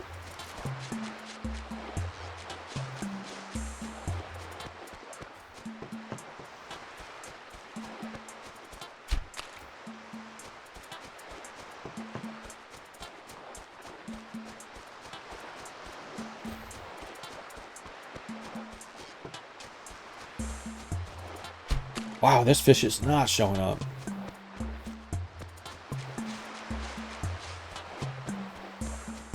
Said it was sleepy. I believe it is an all time of day fish. It's just really rare, apparently.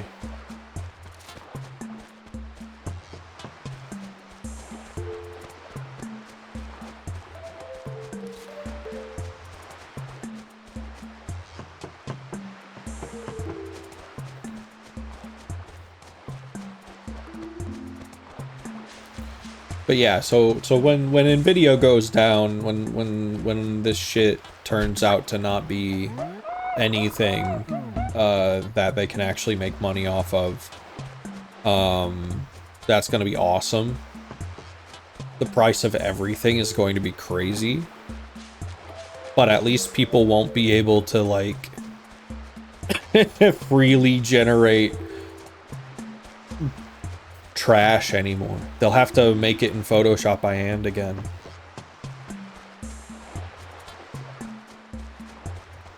Like the ability to free generate images is completely unsustainable. Anyone currently paying for it is eventually going to have to pay a whole lot more. They're currently in the they're currently in the lose money in a form of vague investments stage. Vague investments such as gather an audience that wants to generate 1 million images a day so that you can break even. Like they're apparently losing money on their largest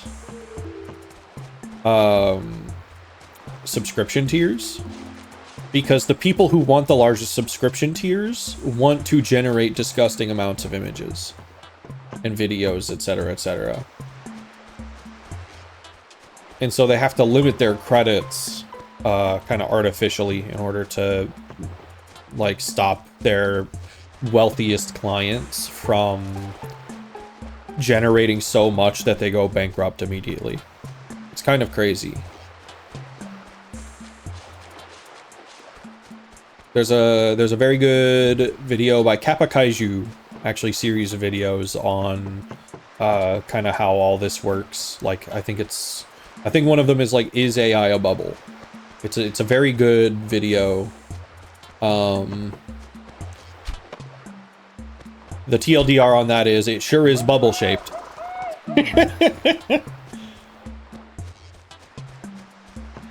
But, like, if you want, like, the nitty-gritty of what's going on, kind of, or, like, a crash course on the actual mechanics of what's going on, very good video. Kappa Kaiju is pretty funny.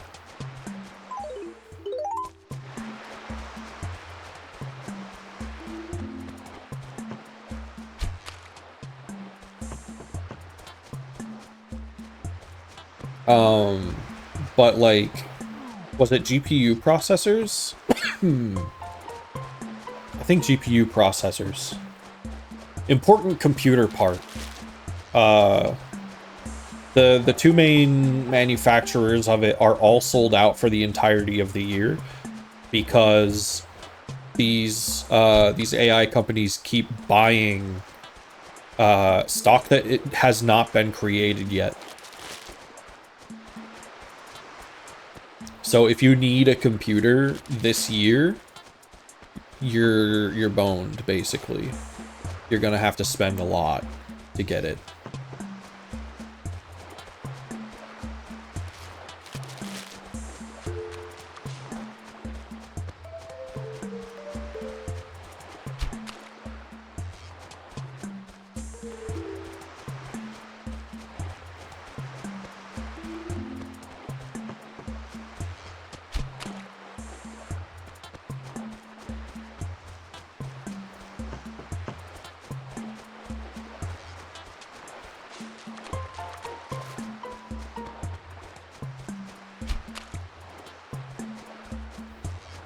They are buying PC parts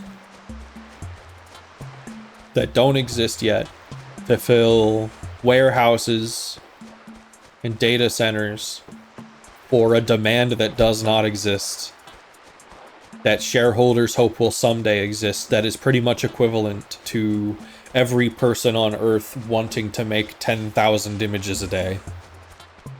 Which is why data centers are now kind of a hot button issue. Like, yes, everything you do on the internet runs on a data center, but they are building them to a scale that is unwarranted. Infinite growth applies to everything. Exactly.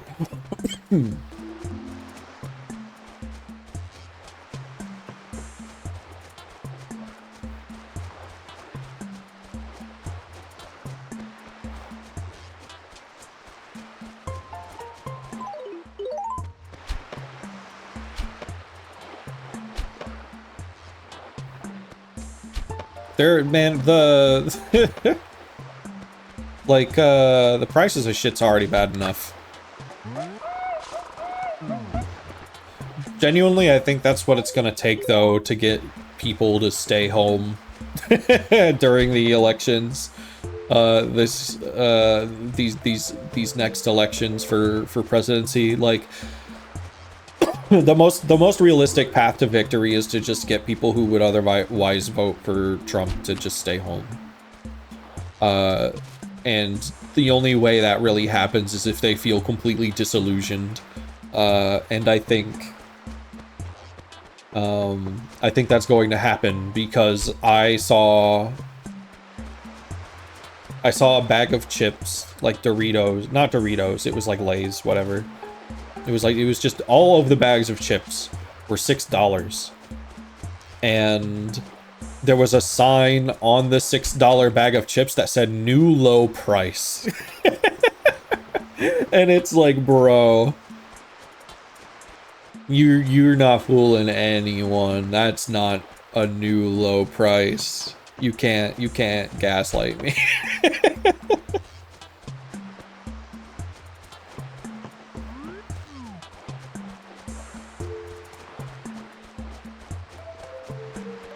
I think it's genuinely just that the vast majority of people don't actually pay all that much attention until it starts affecting them. So like we've got to start hurting. Basically, we have to start suffering a little bit. We have to start suffering from the phrase $6 bag of chips, new low price. In order to get people to just be like, well, that didn't work. I'm staying home.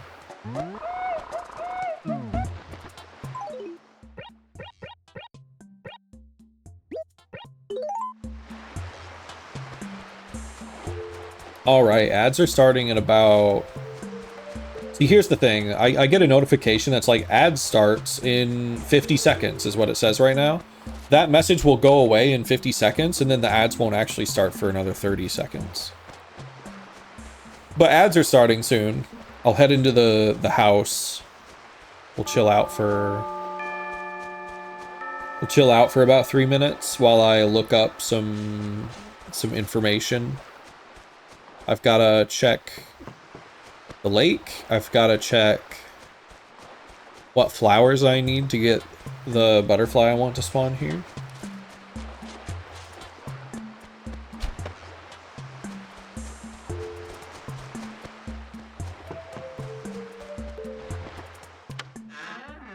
So it's break time. I kind of skipped the last one a little bit.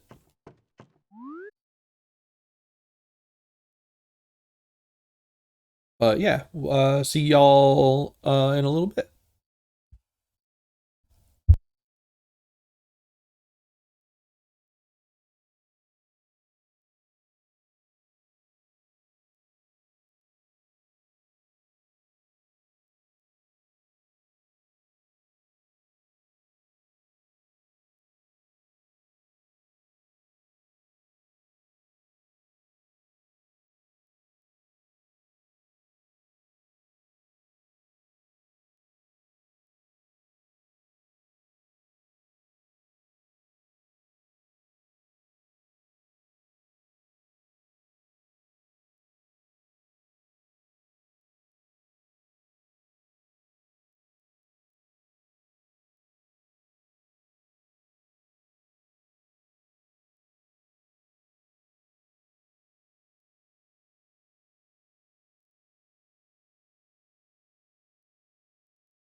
I'm still looking something up real quick.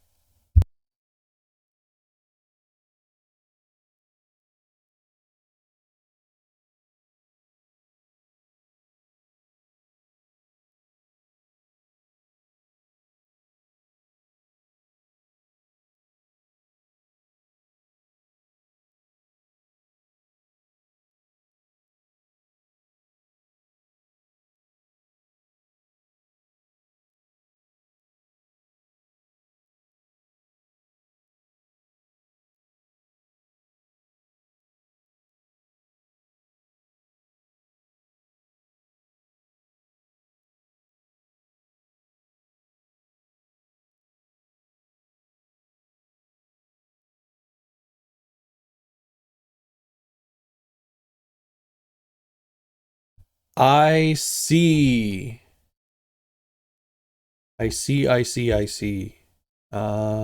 gonna check the swordfish real quick.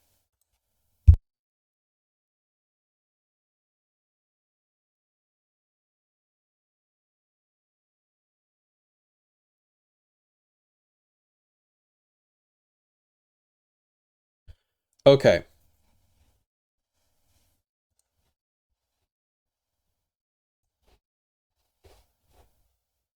Get y'all back in the game.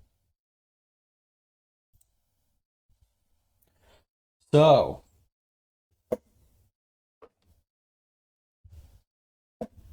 a few things.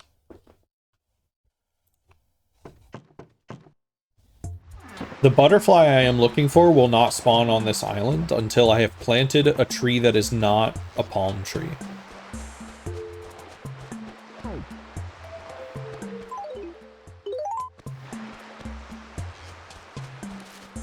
Apparently, it hovers around specifically not palm trees. Also, I should be talking to Faith every day.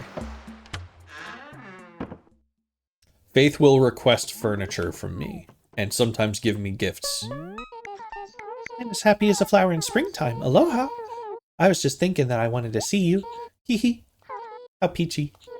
Here you are, just like magic. What is it you'd like, Aloha? What's up? Hey, Shutter. When I say aloha at the end of my sentences, does it sound funny to you? A little bit. I think it sounds a little bit harsh, Aloha. Harsh? I'd hate to offend any living creature. I don't think it's offensive. Do you think maybe you can think of another catchy thing for me to say instead, Aloha? Oh, okay then, great. Try to give me one that won't offend anyone, okay, Aloha?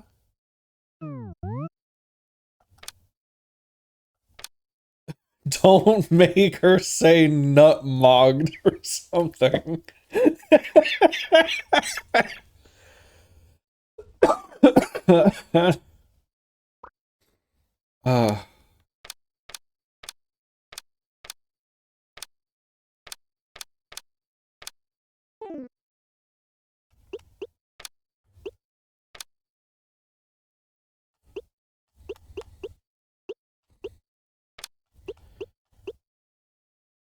Nah, there's no way that fits. There's no way it fits.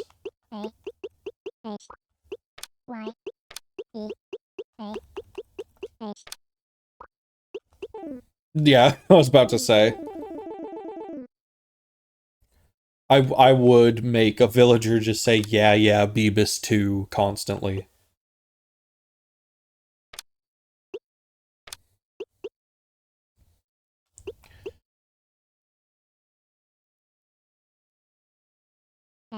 Zbeeb. Make her say Zbeeb. Okay, let's try it out. I just love this island. I love it, Zbeeb. Oh my. Oh, that's good. I feel all fuzzy inside.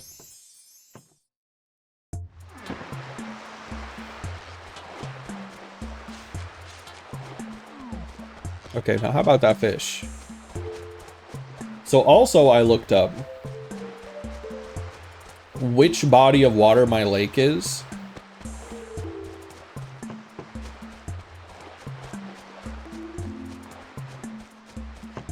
So the body of water that's a little bit larger, that is next to my ramp, that I have never seen a fish in, is a pond, not a lake.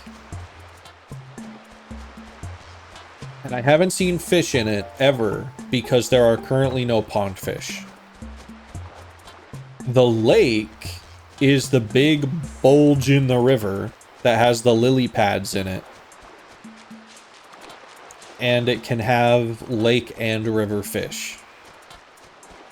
So I need to focus on the lake if I want a brook trout, which I do.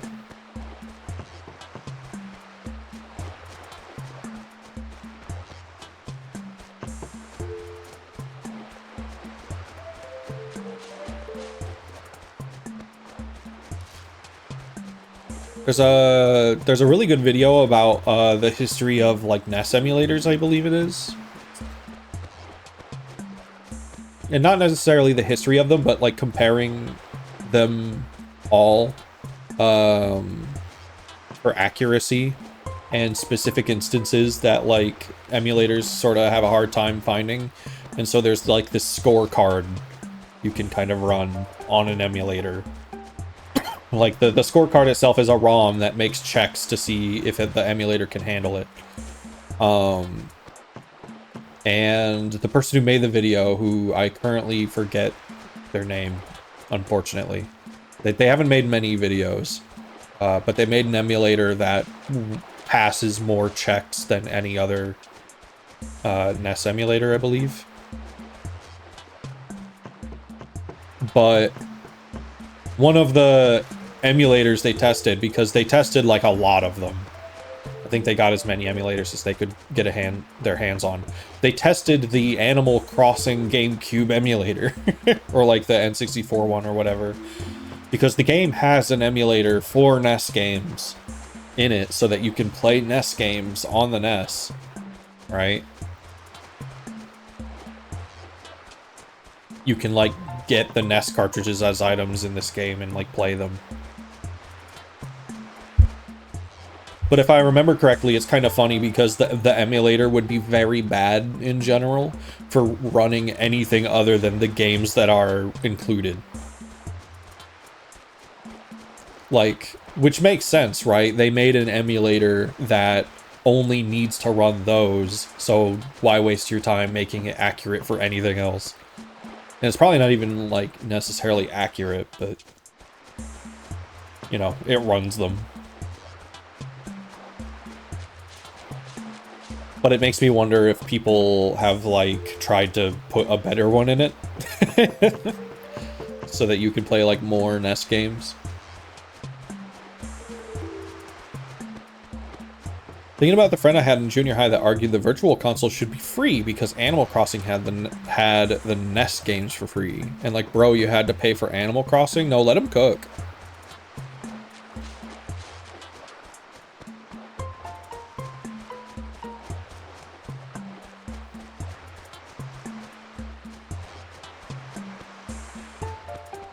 He's still very much paid for them already, yeah.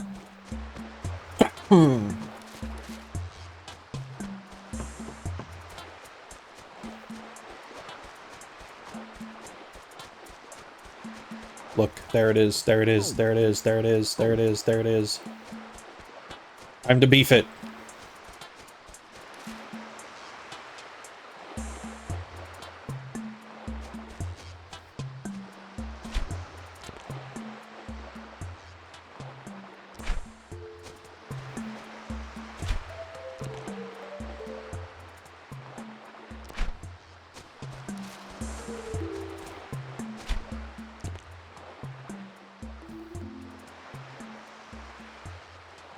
What the hell's wrong with it? Come on. Notice. Notice me. Notice. Catton, you see this shit? God, I'm about to beef it in front of Catton.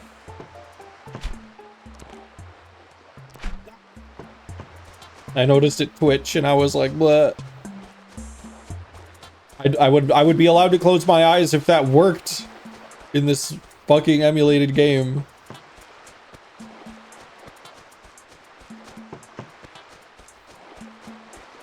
I'll look around for it one more. Hopefully we get it one more time. It's crazy how much harder fishing is when you have your eyes open. I've spent so many hours just like taking the speaker of my 3DS or my Switch and putting it up to my ear and closing my eyes.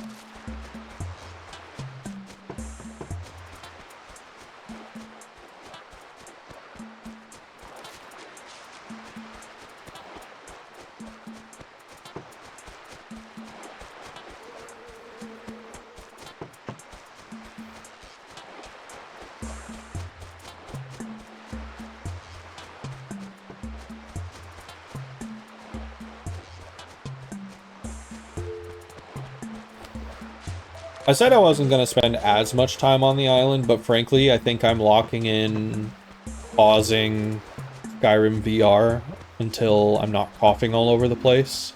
So I don't mind spending some more time with Animal Crossing today.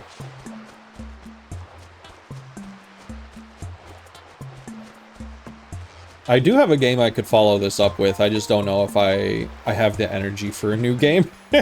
I'm not under the impression it's hard or like particularly, you know, strenuous, but maybe we save that for tomorrow.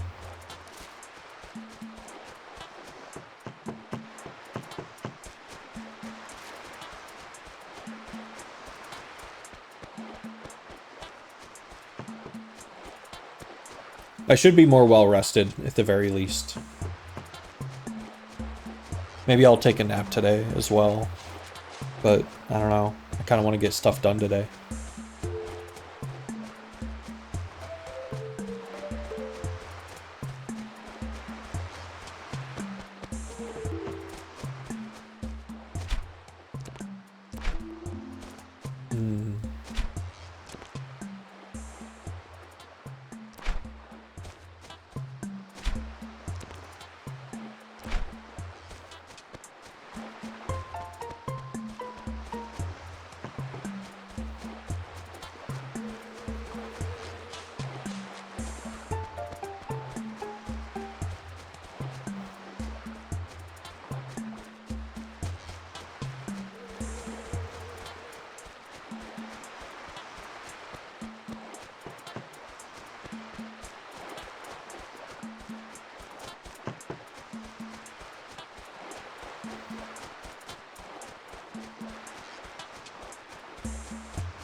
We do have to leave the island and then come back.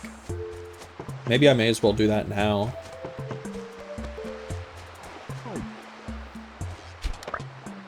I want to plant those trees, which means maybe getting rid of some of these other ones. Yeah, was that? You're tired of it here already, so you desire to return to Mossfern, do you?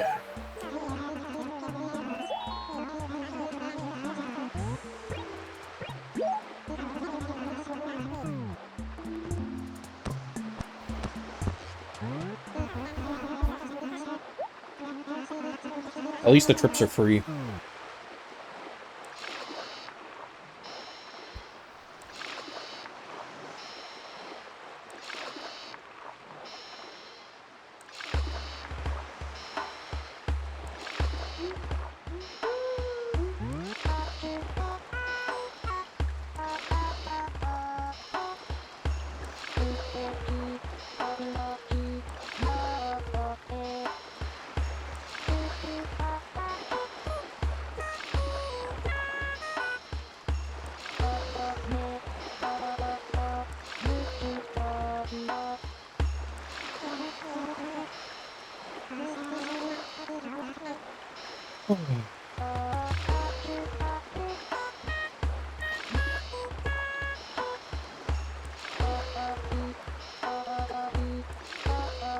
Nothing like being on an ore boat in the rain.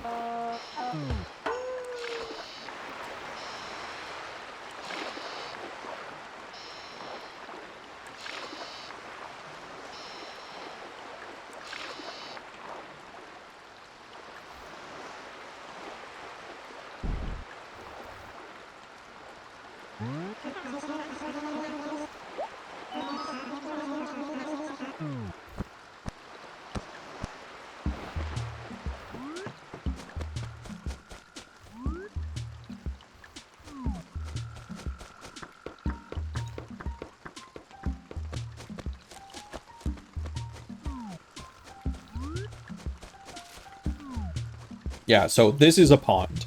This is not the lake, that's a pond. This, up here, also a pond. And we will not be seeing any fish in them this month.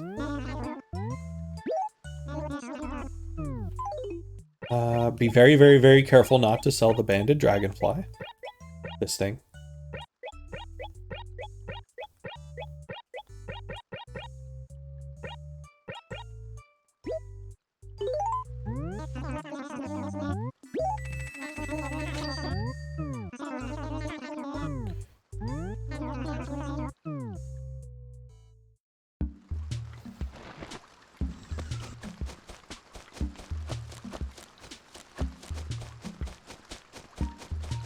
Give this to Blathers.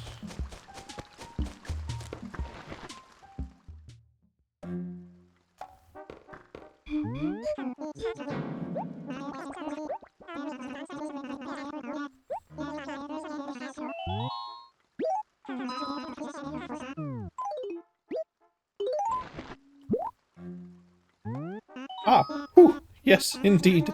That's a banded dragonfly, if I'm not utterly mistaken. How grotesque. Ugh. I've heard that Tom Nook pays quite a fair price for specimens such as this. Thank you for your generosity. Put all that nonsense aside, this is a colossal dragonfly. Of course, that merely makes it colossally repulsive. Ooh, but I digress. You have our deepest, most profound gratitude. Might there be anything else you wish to donate?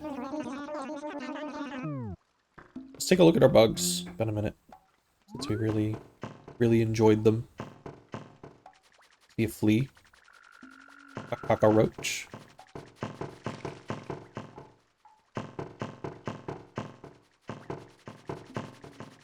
Let me kick the ball. Let me kick the ball. Let me kick the ball.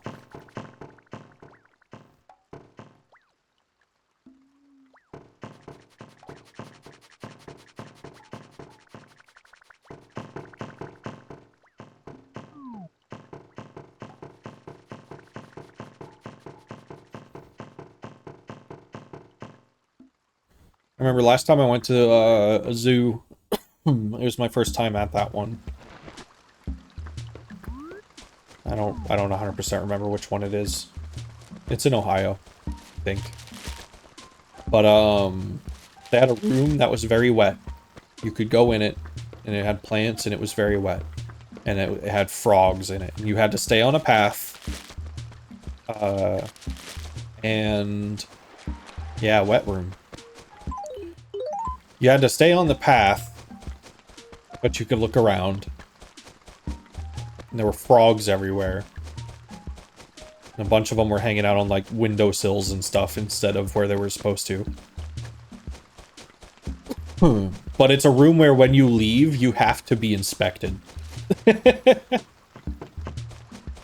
Not necessarily because they think you're going to steal a frog, but because apparently it's a frequent enough occurrence that a frog will just jump on someone on, like, their leg or their backpack or something and, like, hitch a ride and leave.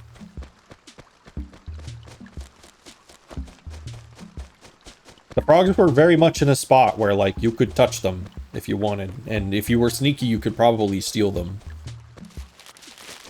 Obviously, you should not.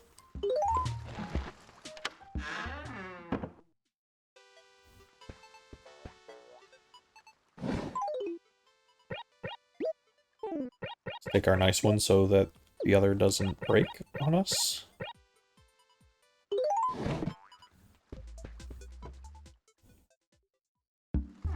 I think 3 orange trees is enough.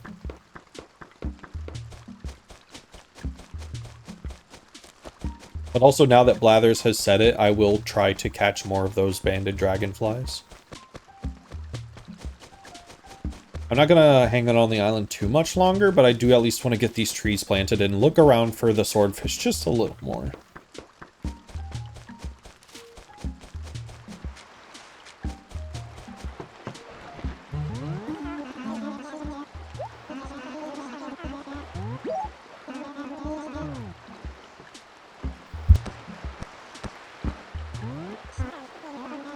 Shove off.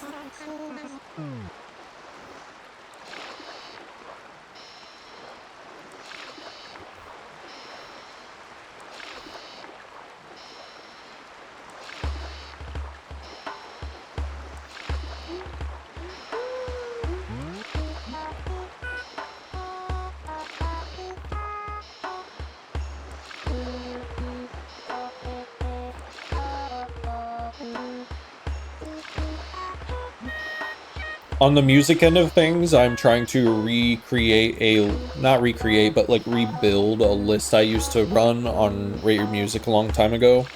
That had like thousands and thousands of albums on it. That were free to download, like legal free downloads put up for free by the bands themselves. And it wasn't just like a scrape of Bandcamp, it was like, I had like musicians' personal sites on there and stuff, and like just kind of some deep internet kind of things. But it got so big that and like hard to organize that I was just like, this isn't worth my time anymore. I have to get rid of it. At some point I recreated it, but pruned down to just stuff I liked personally, and that was much smaller. But now I'm kind of like deciding to rebuild it a bit.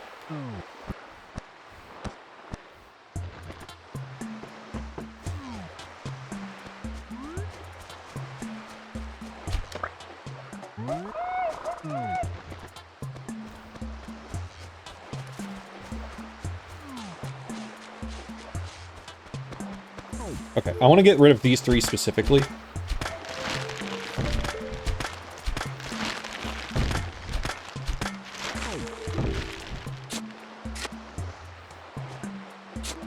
That is because I want a specific spot that's consistent that this thing will spawn in, so that I can check just this spot.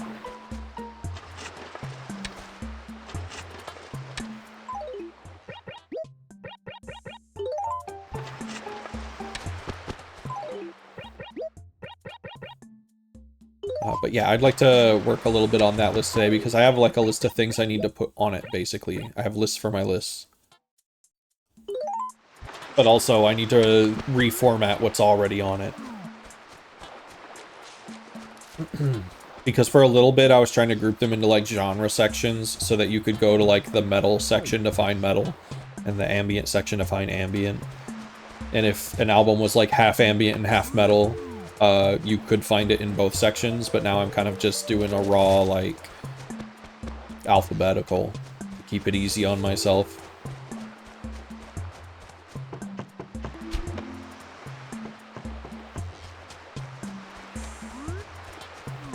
As far as music listening goes, I've been really, really hooked on Heart by Jane Remover. It's an EP, and the title is just the hollow heart Unicode. And it's just like 5 extremely good pop tracks, basically. Just really, really solid, very eclectic. It's got some like alt R&B in there.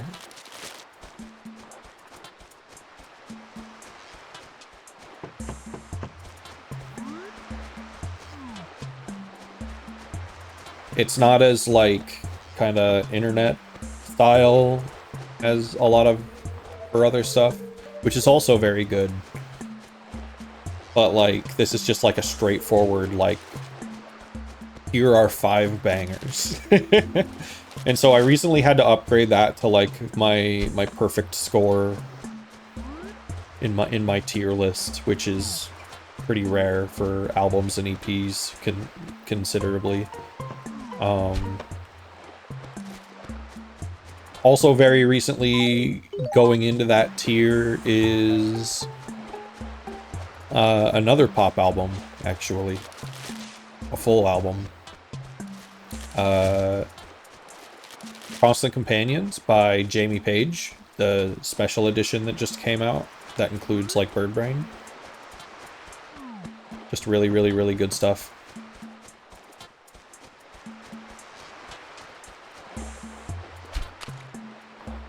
That for me was just like, oh, I should probably hear the album that Bird Brain is on. And it turns out, well, Bird Brain wasn't on an album until the special edition because Bird Brain blew up big time. Which, if you're not familiar, is a vocal, well, not Vocaloid. It's a song with Tato. It's a Tato song. Produced by Jamie Page. And it's got a really good video.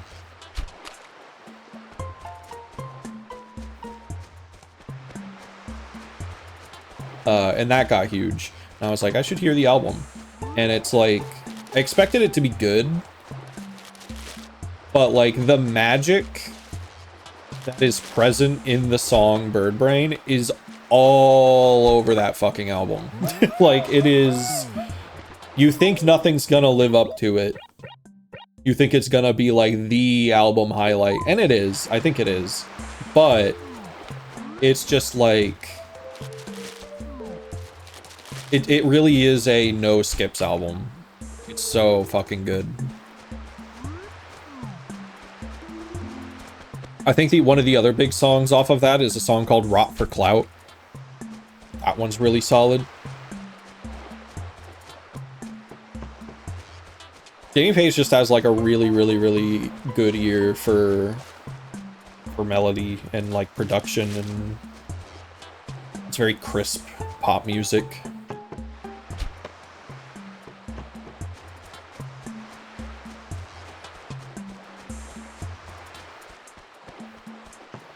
I think if you like Bird Brain, you have a very strong chance of liking that as an album. It doesn't overstay its welcome, even though it is like, you know, it's pushing into 60 minutes once you include the bonus tracks. But it goes down easy. I'm increasingly the type of person who sees a 60-minute album length and decides I might hear that later. I'm so much more fond of EPs these days. And like short albums, like 30 to 40 minute albums.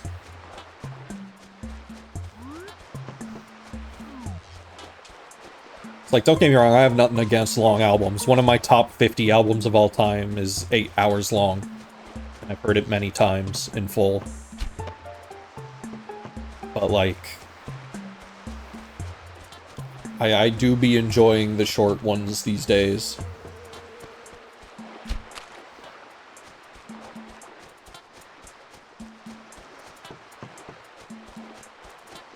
Maybe today I should try to hear one of those like double or triple albums I've been putting off.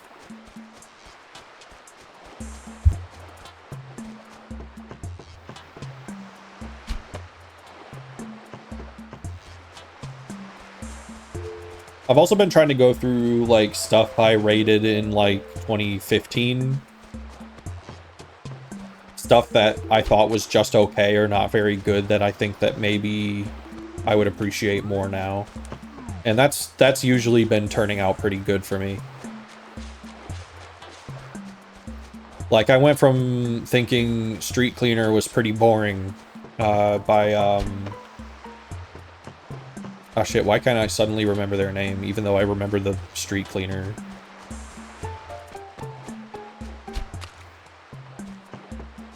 That reminds me, I've been wanting to make 3-ish hour playlists to stream over so I don't have to juggle albums. I kind of want one to be all the longest songs I know, just to have a minimum amount of songs in there.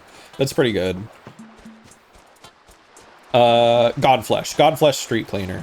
I went from thinking that was kind of boring to like really, really loving it.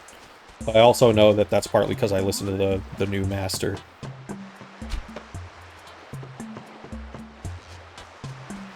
But yeah, every once in a while you gotta kind of challenge your old self when it comes to stuff like that. Like, if you're like, oh, I don't like that album, but it's been 10 years since you've heard it, then maybe it's time to try again. Maybe more controversially, I did this with Lou Reed and Metallica's Lulu, which is like an infamous album considered bad. And I really liked it, actually. But also, between the time that I first heard it and now, I got into like a lot of weird singers. I got into like Tom Waits. I got into Devil Doll. I got into like Diamanda Galas. And so it's just like, I think it just shouldn't have been advertised as a Metallica album, basically. I think it should have just been called Lou Reed's Lulu, and then like the Metallica guy should have just taken a like sub credit because it is not for Metallica fans. It really made me respect them more, honestly, as a band, that they would take that kind of risk, because clearly they could hear it and they knew what they were doing.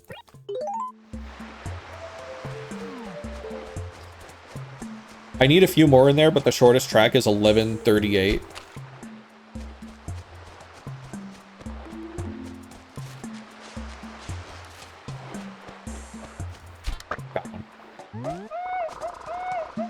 You're also not particularly concerned about getting dinged, right, for like DMCA shit, because you don't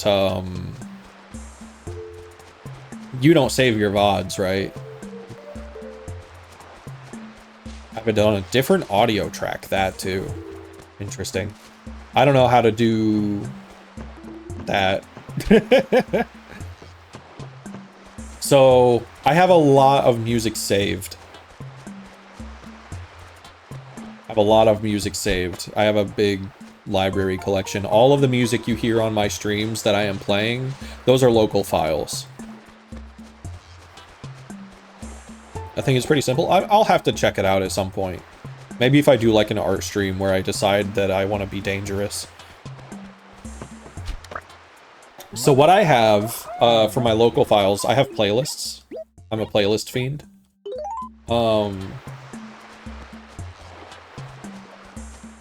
So one of my playlists is called Favorites.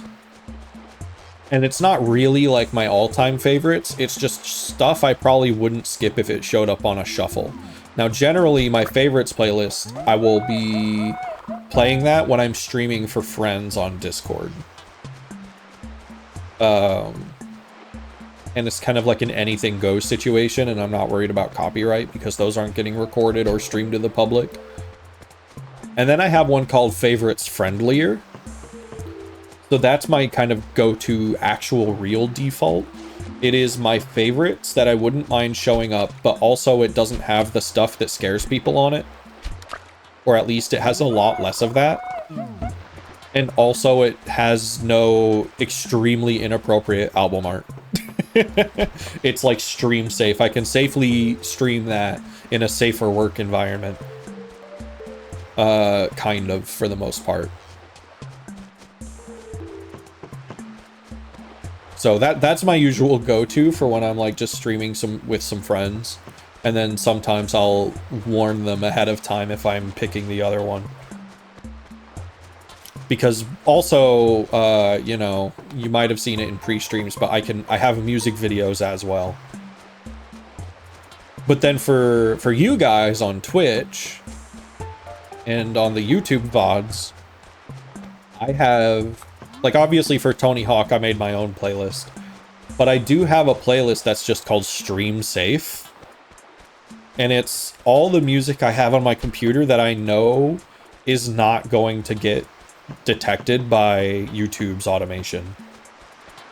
because it's either on like really small indie labels, it's self-released, or it's extremely obscure and not on Spotify. And that list is actually quite big. So then what I do for pre-stream is I just look at my stream safe playlist and I build a small 15-minute thing that I can play before. I just like handpick those. But obviously the Animal Crossing streams I haven't been doing that for, because I just want to be able to hop on and just start playing when it's Animal Crossing. Haven't listened to much metal generally. Metal was like one of my big genres in high school and throughout most of college. And like my taste has always been really, really varied. I always considered metal to be like my bread and butter. It was like my home. I still really like metal in general, but I'm kind of just on a kick of other things right now. It's an extremely varied genre. There's a lot to it. I think in general, I think most people would be capable of finding metal that they vibe with, just because there is so much variety. But also having the tools to navigate that space is, you know, it's tricky and it requires experience. Because if you're new to metal, you're not really going to be able to pick apart the differences between like black metal and death metal, for example, super easily until like you've heard a few things. And then once you've heard a few things, it might take you a little bit longer to, for example, pick out the differences between brutal death metal and technical death metal. Like, the more drilled down you want to get into the subgenres, the more experience it's going to take with it.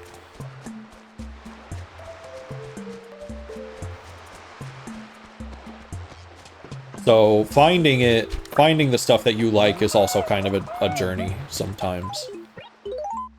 And like finding the language for it, because you know, a lot of people are like, oh, well, I don't really care about subgenres that much. It seems a little nitpicky. But the thing is, we start to put things in boxes a little bit once we do become familiar, so that we have the language to explain those differences, right? It's so that we can, like, if someone doesn't really like brutal death metal, but they like technical death metal, or they like mellow death, that gives them the tools to search for more of what they do like and avoid what they don't. And that's kind of part of why that's why I'll defend a little bit this whole labels and subgenres thing.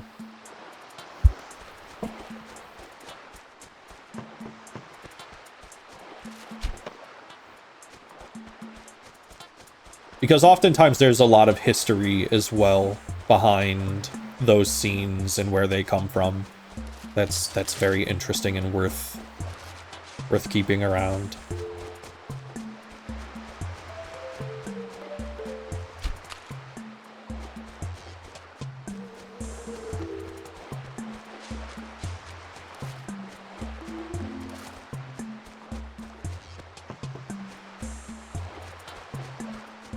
But that's a thing where it's like all music genres, there are ways to ease yourself into it, and then there's always the option to just jump straight in. It kind of just depends on what you're into, but like generally speaking, metal is something a lot of people end up easing themselves into. Kind of just like they'll be into punk or something, and then they start listening to punk that's like a little bit more metallic, or they'll find a metal band that's a little bit punky, and that punk element kind of brings them in. And then that kind of like their taste gets adjusted a little bit.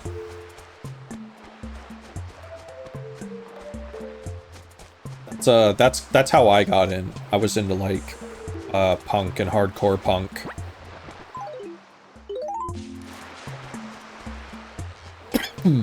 I did not like most black metal growing up.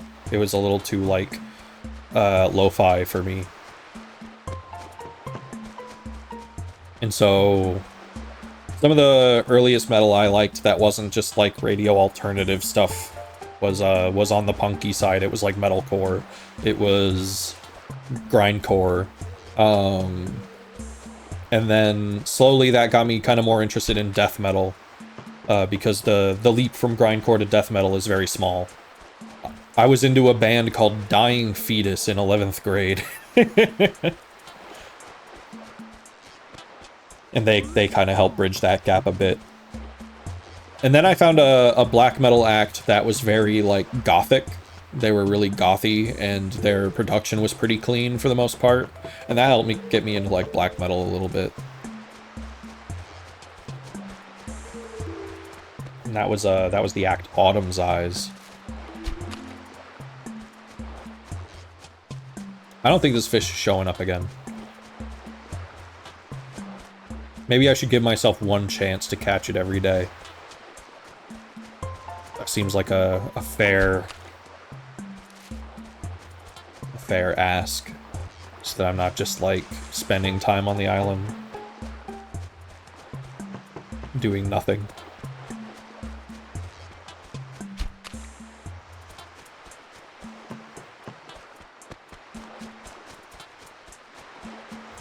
But growing up, I was very, very lucky to have a mom with a huge CD collection that got me interested in a lot of different kinds of music. So I kind of started off with like a lot of different musical interests. Like she had a lot of club music in there, but also a lot of like a lot of 80s stuff. There was some R&B in there. Not a lot of hip hop, but not completely absent. Lots of rock, like a lot of alternative stuff. So I was growing up listening to like the Crystal Method, which was like big beat stuff, like breakbeat.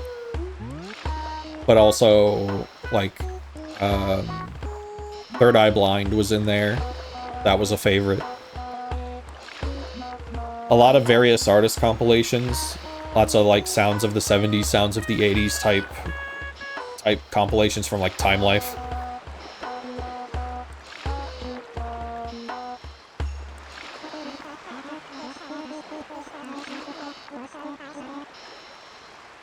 Best to avoid strange women. Patton. That's most of my friends. Most of my actual friends I talk to on a day-to-day basis could be described as strange women. You talking mad shit, Cotton.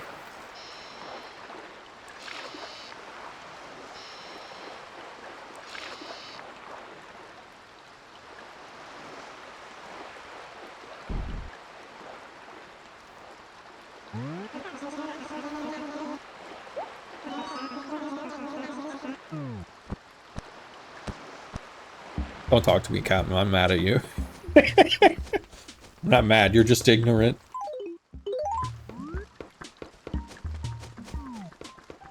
Alright, we've talked to Murph.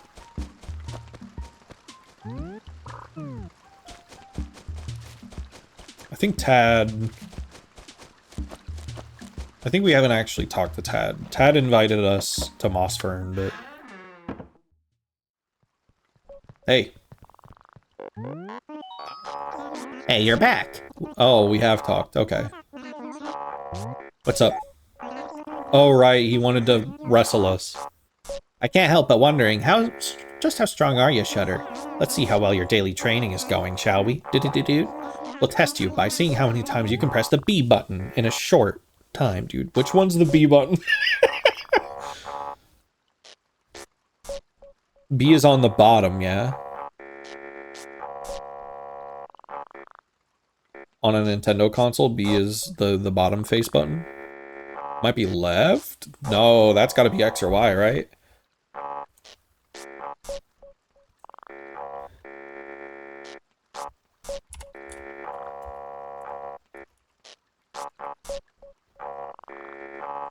Okay, you know what an easier way of doing this is? Options config. Controllers. Standard controller configure. B button is on the bottom. At the very least, for my purposes. Don't know any other buttons except for the B. I don't know any other buttons except for the B button, okay? Alright, let's do this.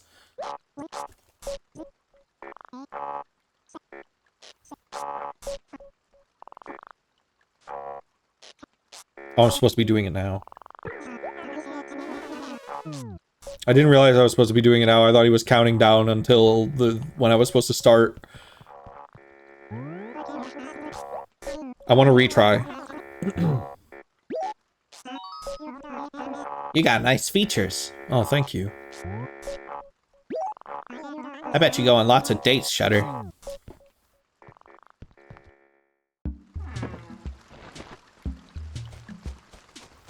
What a strange thing to say.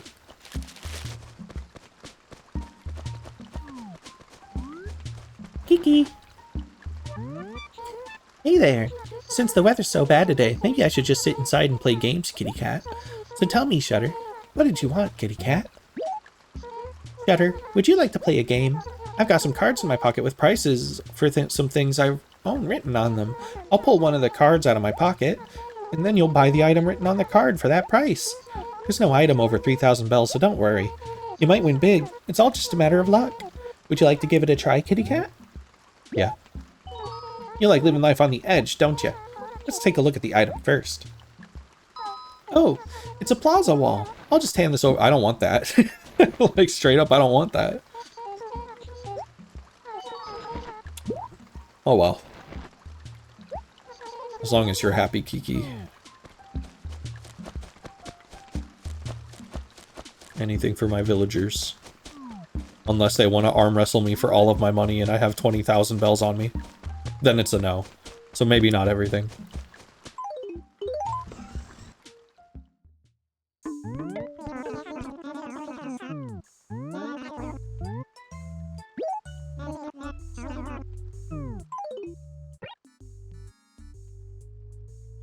Yeah, I have X and Y mapped to my top and left.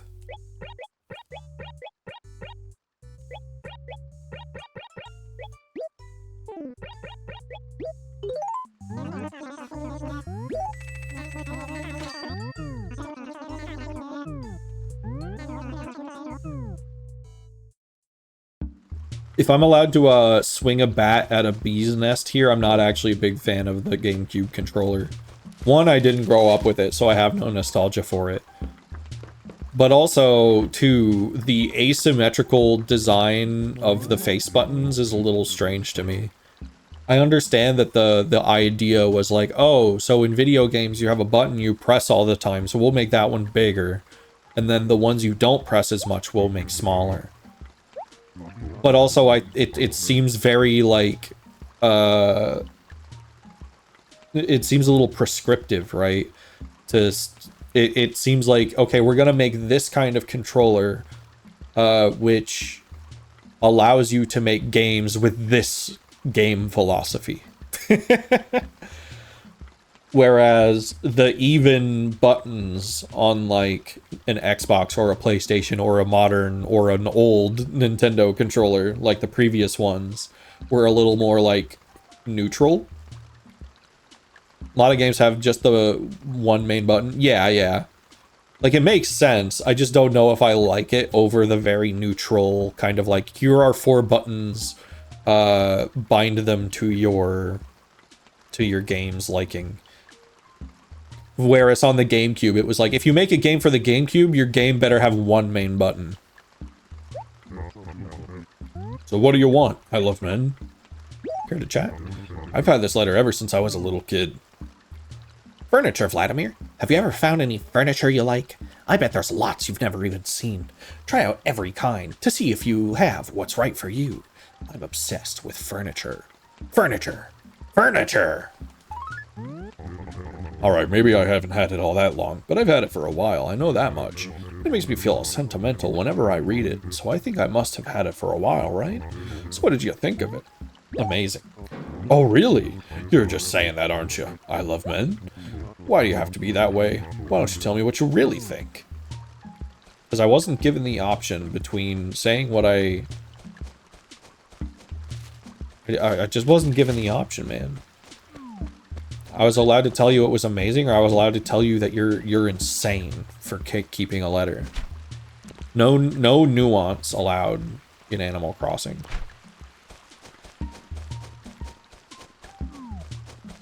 Let's look for this this fish that supposedly spawns in here. I have no idea how big it is. I assume it's like a medium fish.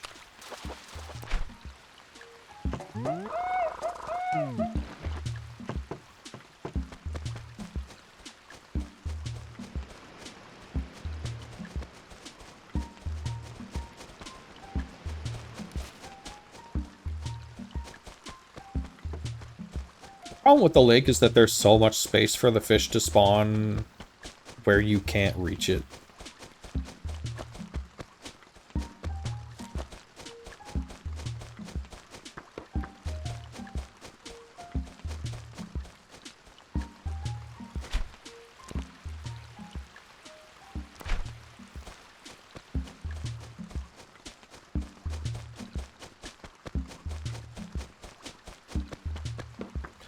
I do have a GameCube USB controller. It's like an official one with Pikachu on it, but it was designed for the Switch, technically. But also, I got it for Smash just to see if I would like it, because people were like, oh, you should play Smash with this, and I didn't like it. Yeah, I also didn't like it because it felt very cheap. It wasn't like a proper, like, first party. It was official, but it was not first party. And the plastic felt kind of bad. And it's like, well, that ruins the whole point of getting one, doesn't it?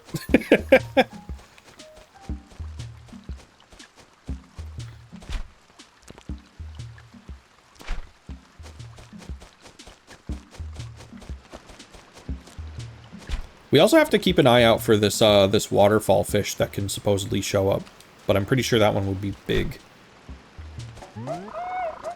Just maybe 2 birds with 1 stone here. Keep an eye out for both.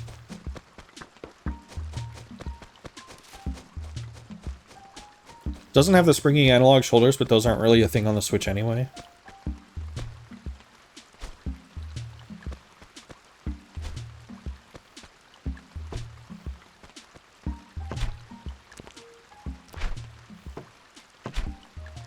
What an annoying fish.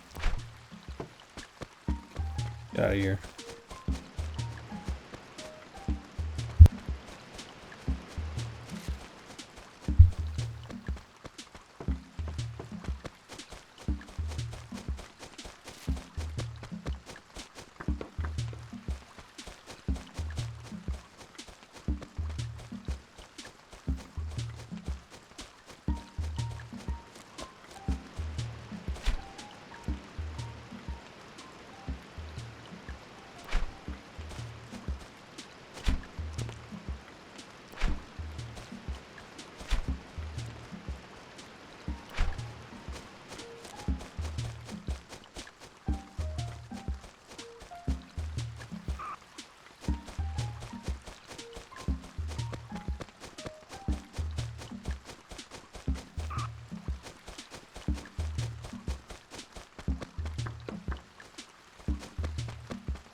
Oh, I think that's it. Got a brook trout. Guess that little guy's just trout of luck. Damn, got him.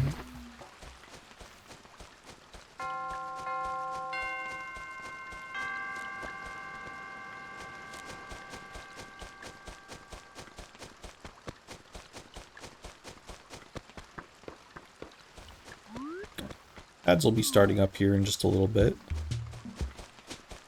I don't know how much longer I'll be playing, but we'll take a quick little break.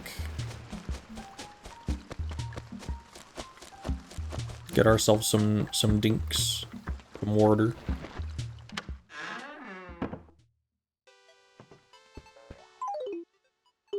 I'll just go sell these off to Tom Nook during the break.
Alright. I will be back in just a couple minutes.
Welcome back, everyone.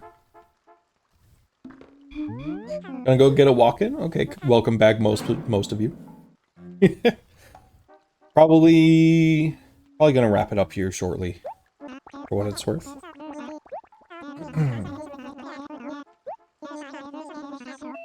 I've got something for you, Blathers. A new fish. It's been a while.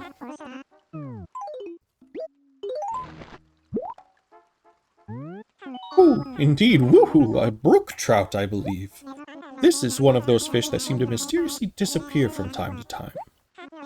Okay, another one of those.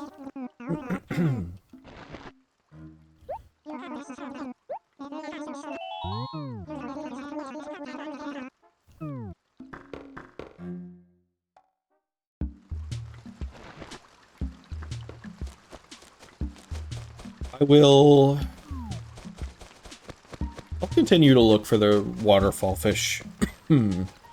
Just a little bit more.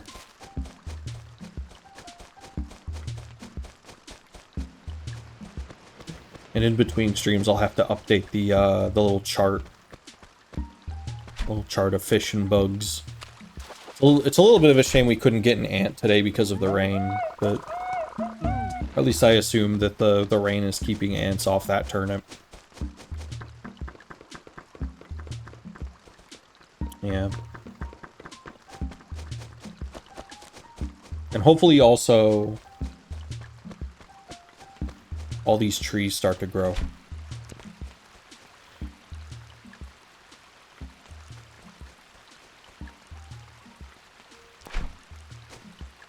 What's with these fish? Come on.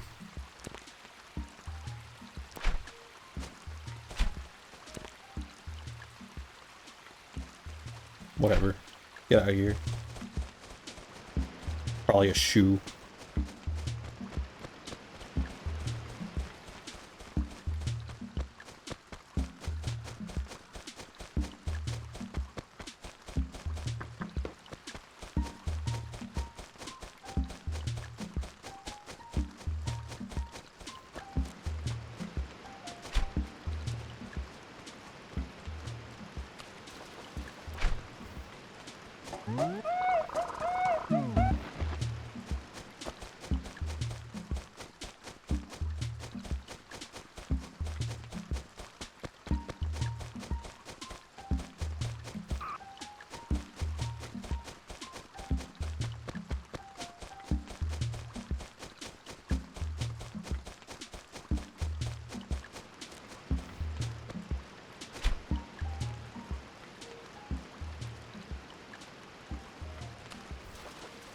Well, that was kind of a late press. A goby. A gooby.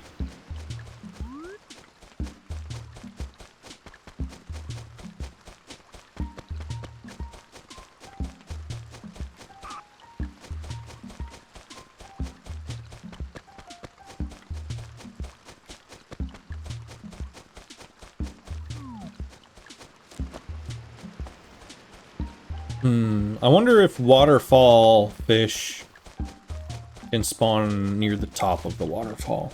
I only think that because that was a big fish that I just scared off. I'm under the impression that waterfall means bottom of the waterfall, but you never know. I didn't exactly look it up. I still want to talk to Goldie before I stop. I want to talk to our other new dog villager as well.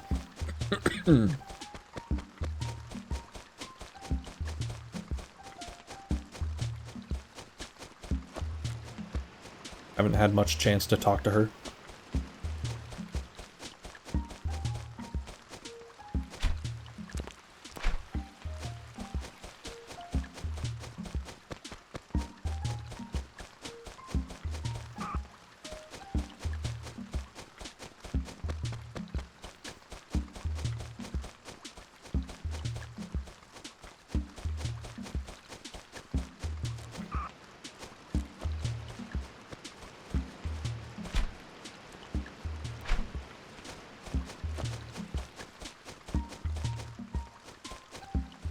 Can't reach that one to scare it off.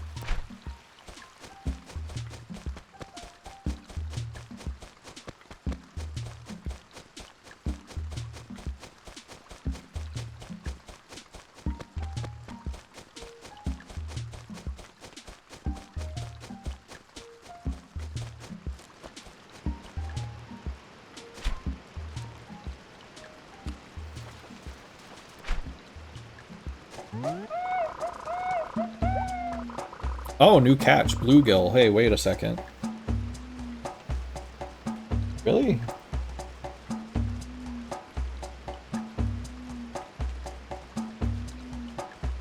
Where'd that come from? Well, hold on. March.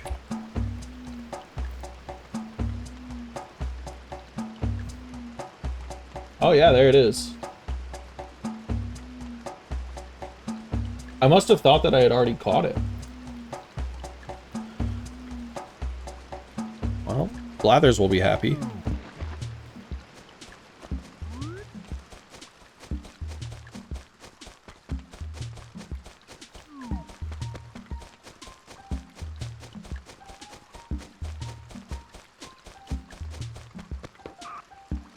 I'm gonna have to do like a double check at the end of this month just to make sure I got everything. Or at the very least, once I'm under the impression I have it.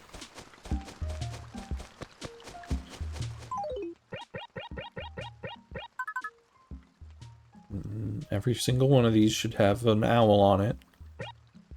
Okay. Only one should be missing here.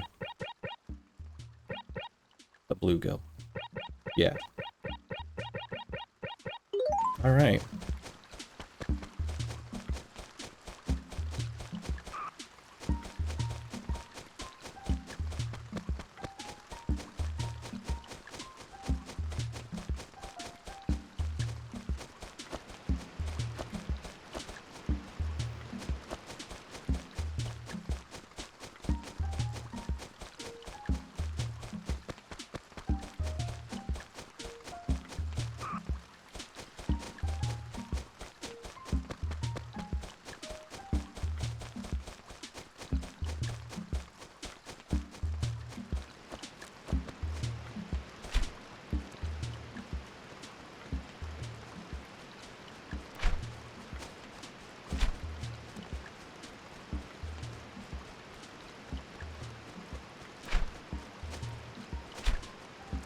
Yeah, you see that shit snake? I'm trying to catch that. I'm gonna assume this isn't the special waterfall fish, but...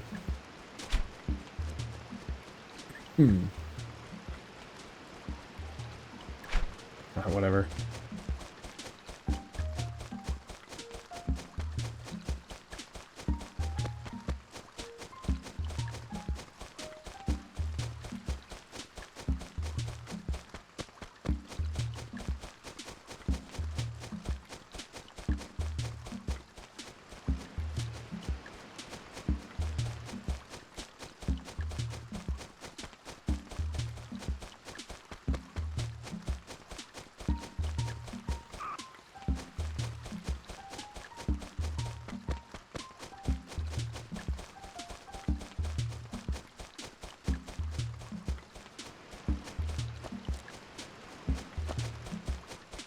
Still nothing.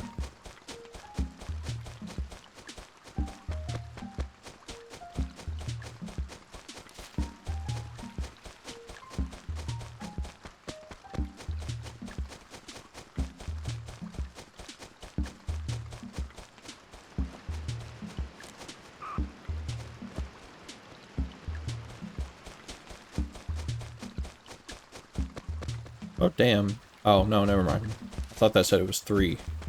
I was like, there's no way I've been playing for that long.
leisurely runs up and down the river.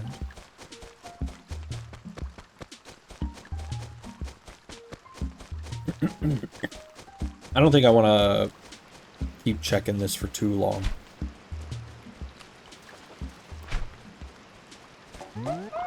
Actually, can I even catch this right now? I think it's all day.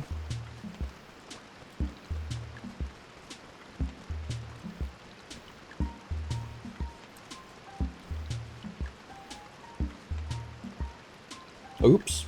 Well, alright. Well, it's not even possible right now. Well, okay, it wasn't a complete waste because we did catch a bluegill. And I am going to get money for the ones that I did catch, so it's all good. We'll have to maybe do a later stream tomorrow.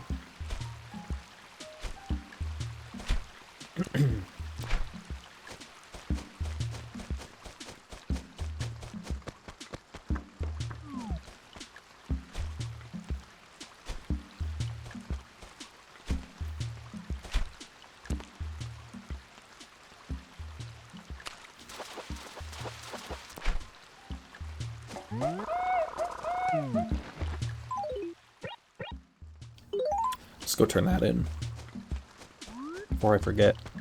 Sell it on accident.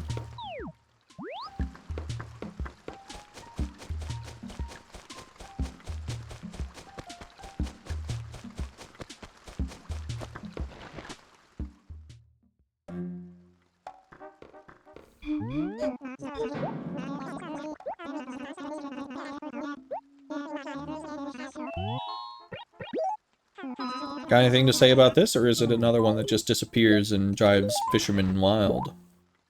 Ooh, indeed, woohoo, a bluegill, I believe. Yep, okay, a run-of-the-mill common fish.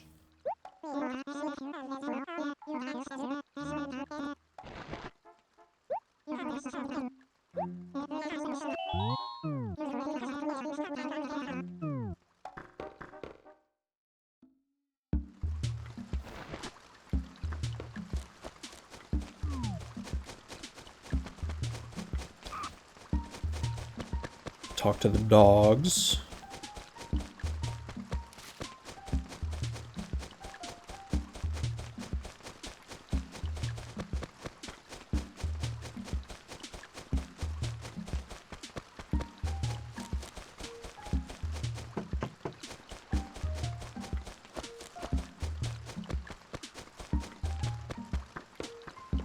Actually, speaking of dogs, we haven't looked in here in a bit.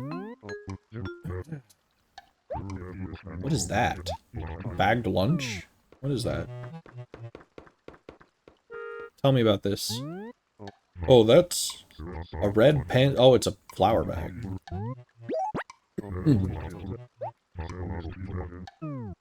How about this?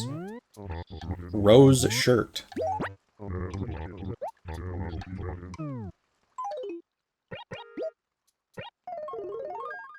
Oh, actually...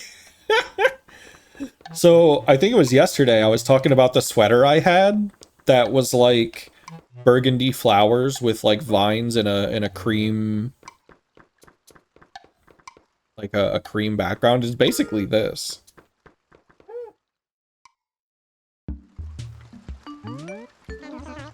Thank you for stopping by.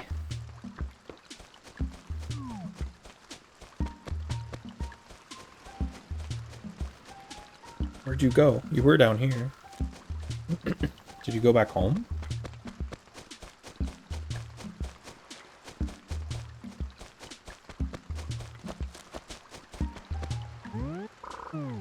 Oh, it's Goldie.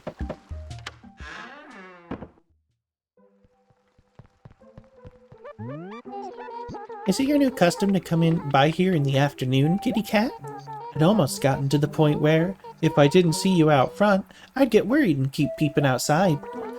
But don't worry, that doesn't mean I'm crazy or anything, promise, kitty cat. So what can I do for you? The clothes at Tom Nook's store are pretty nice, but the clothes sold by the tailor in Acre F aren't too bad either, kitty cat.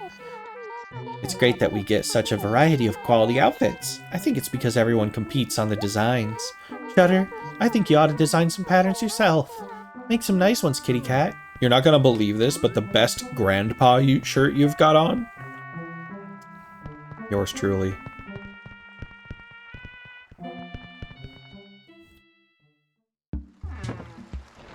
Comparatively very normal house compared to some of our other folks. That's Tangy's. This is Sven's.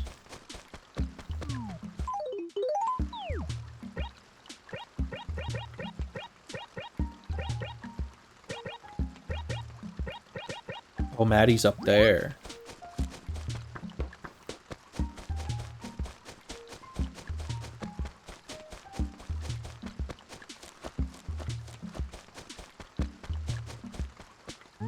But she's away.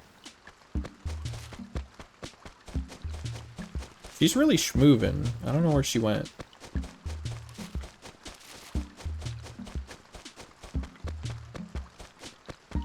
Maybe she's by the plaza now.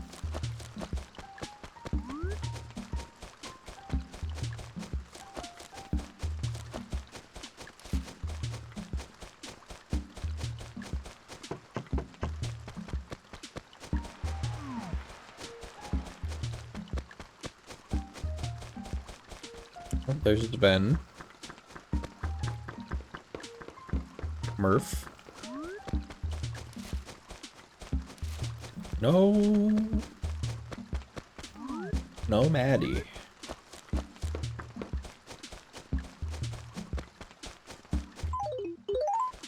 It's not that big of a deal, but...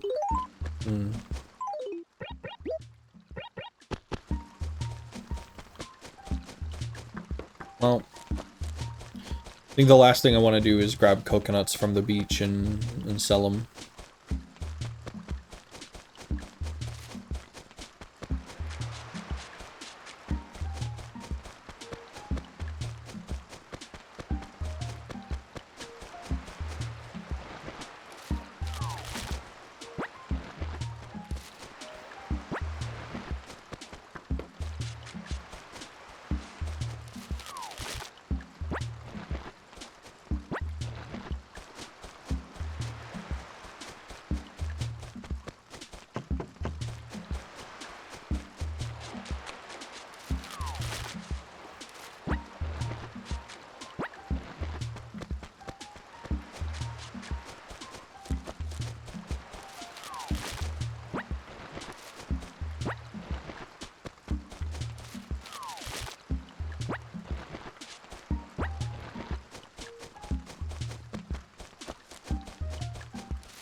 Here you go, Nook. Some fish. And some coconut. Pretty good. Drop off some of this money. Pay off a little bit of our loan.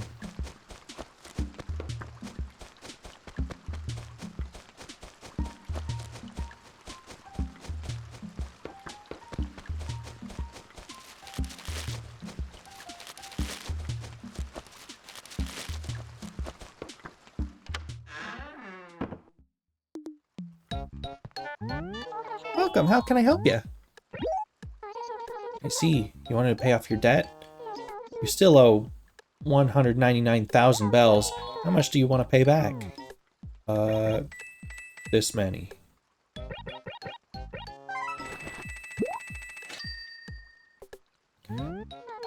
That means you still owe 169,000 bells. Thank you very much. Is there anything else I can do for you? Nope. Oh really? Come back anytime.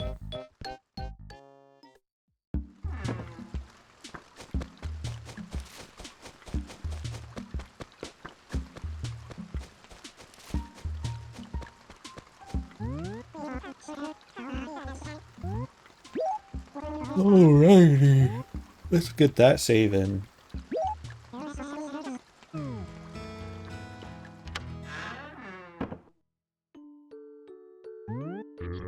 Finished already?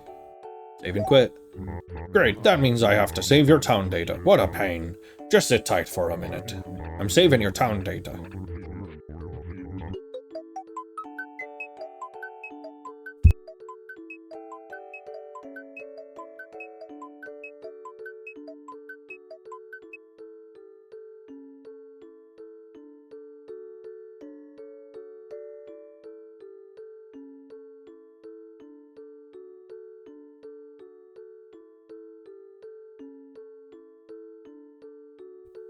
Well, it looks like, so I'm gonna be done for today.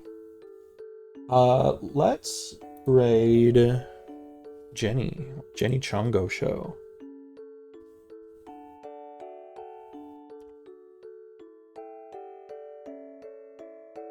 Unless maybe she's wrapping up. We'll do a raid.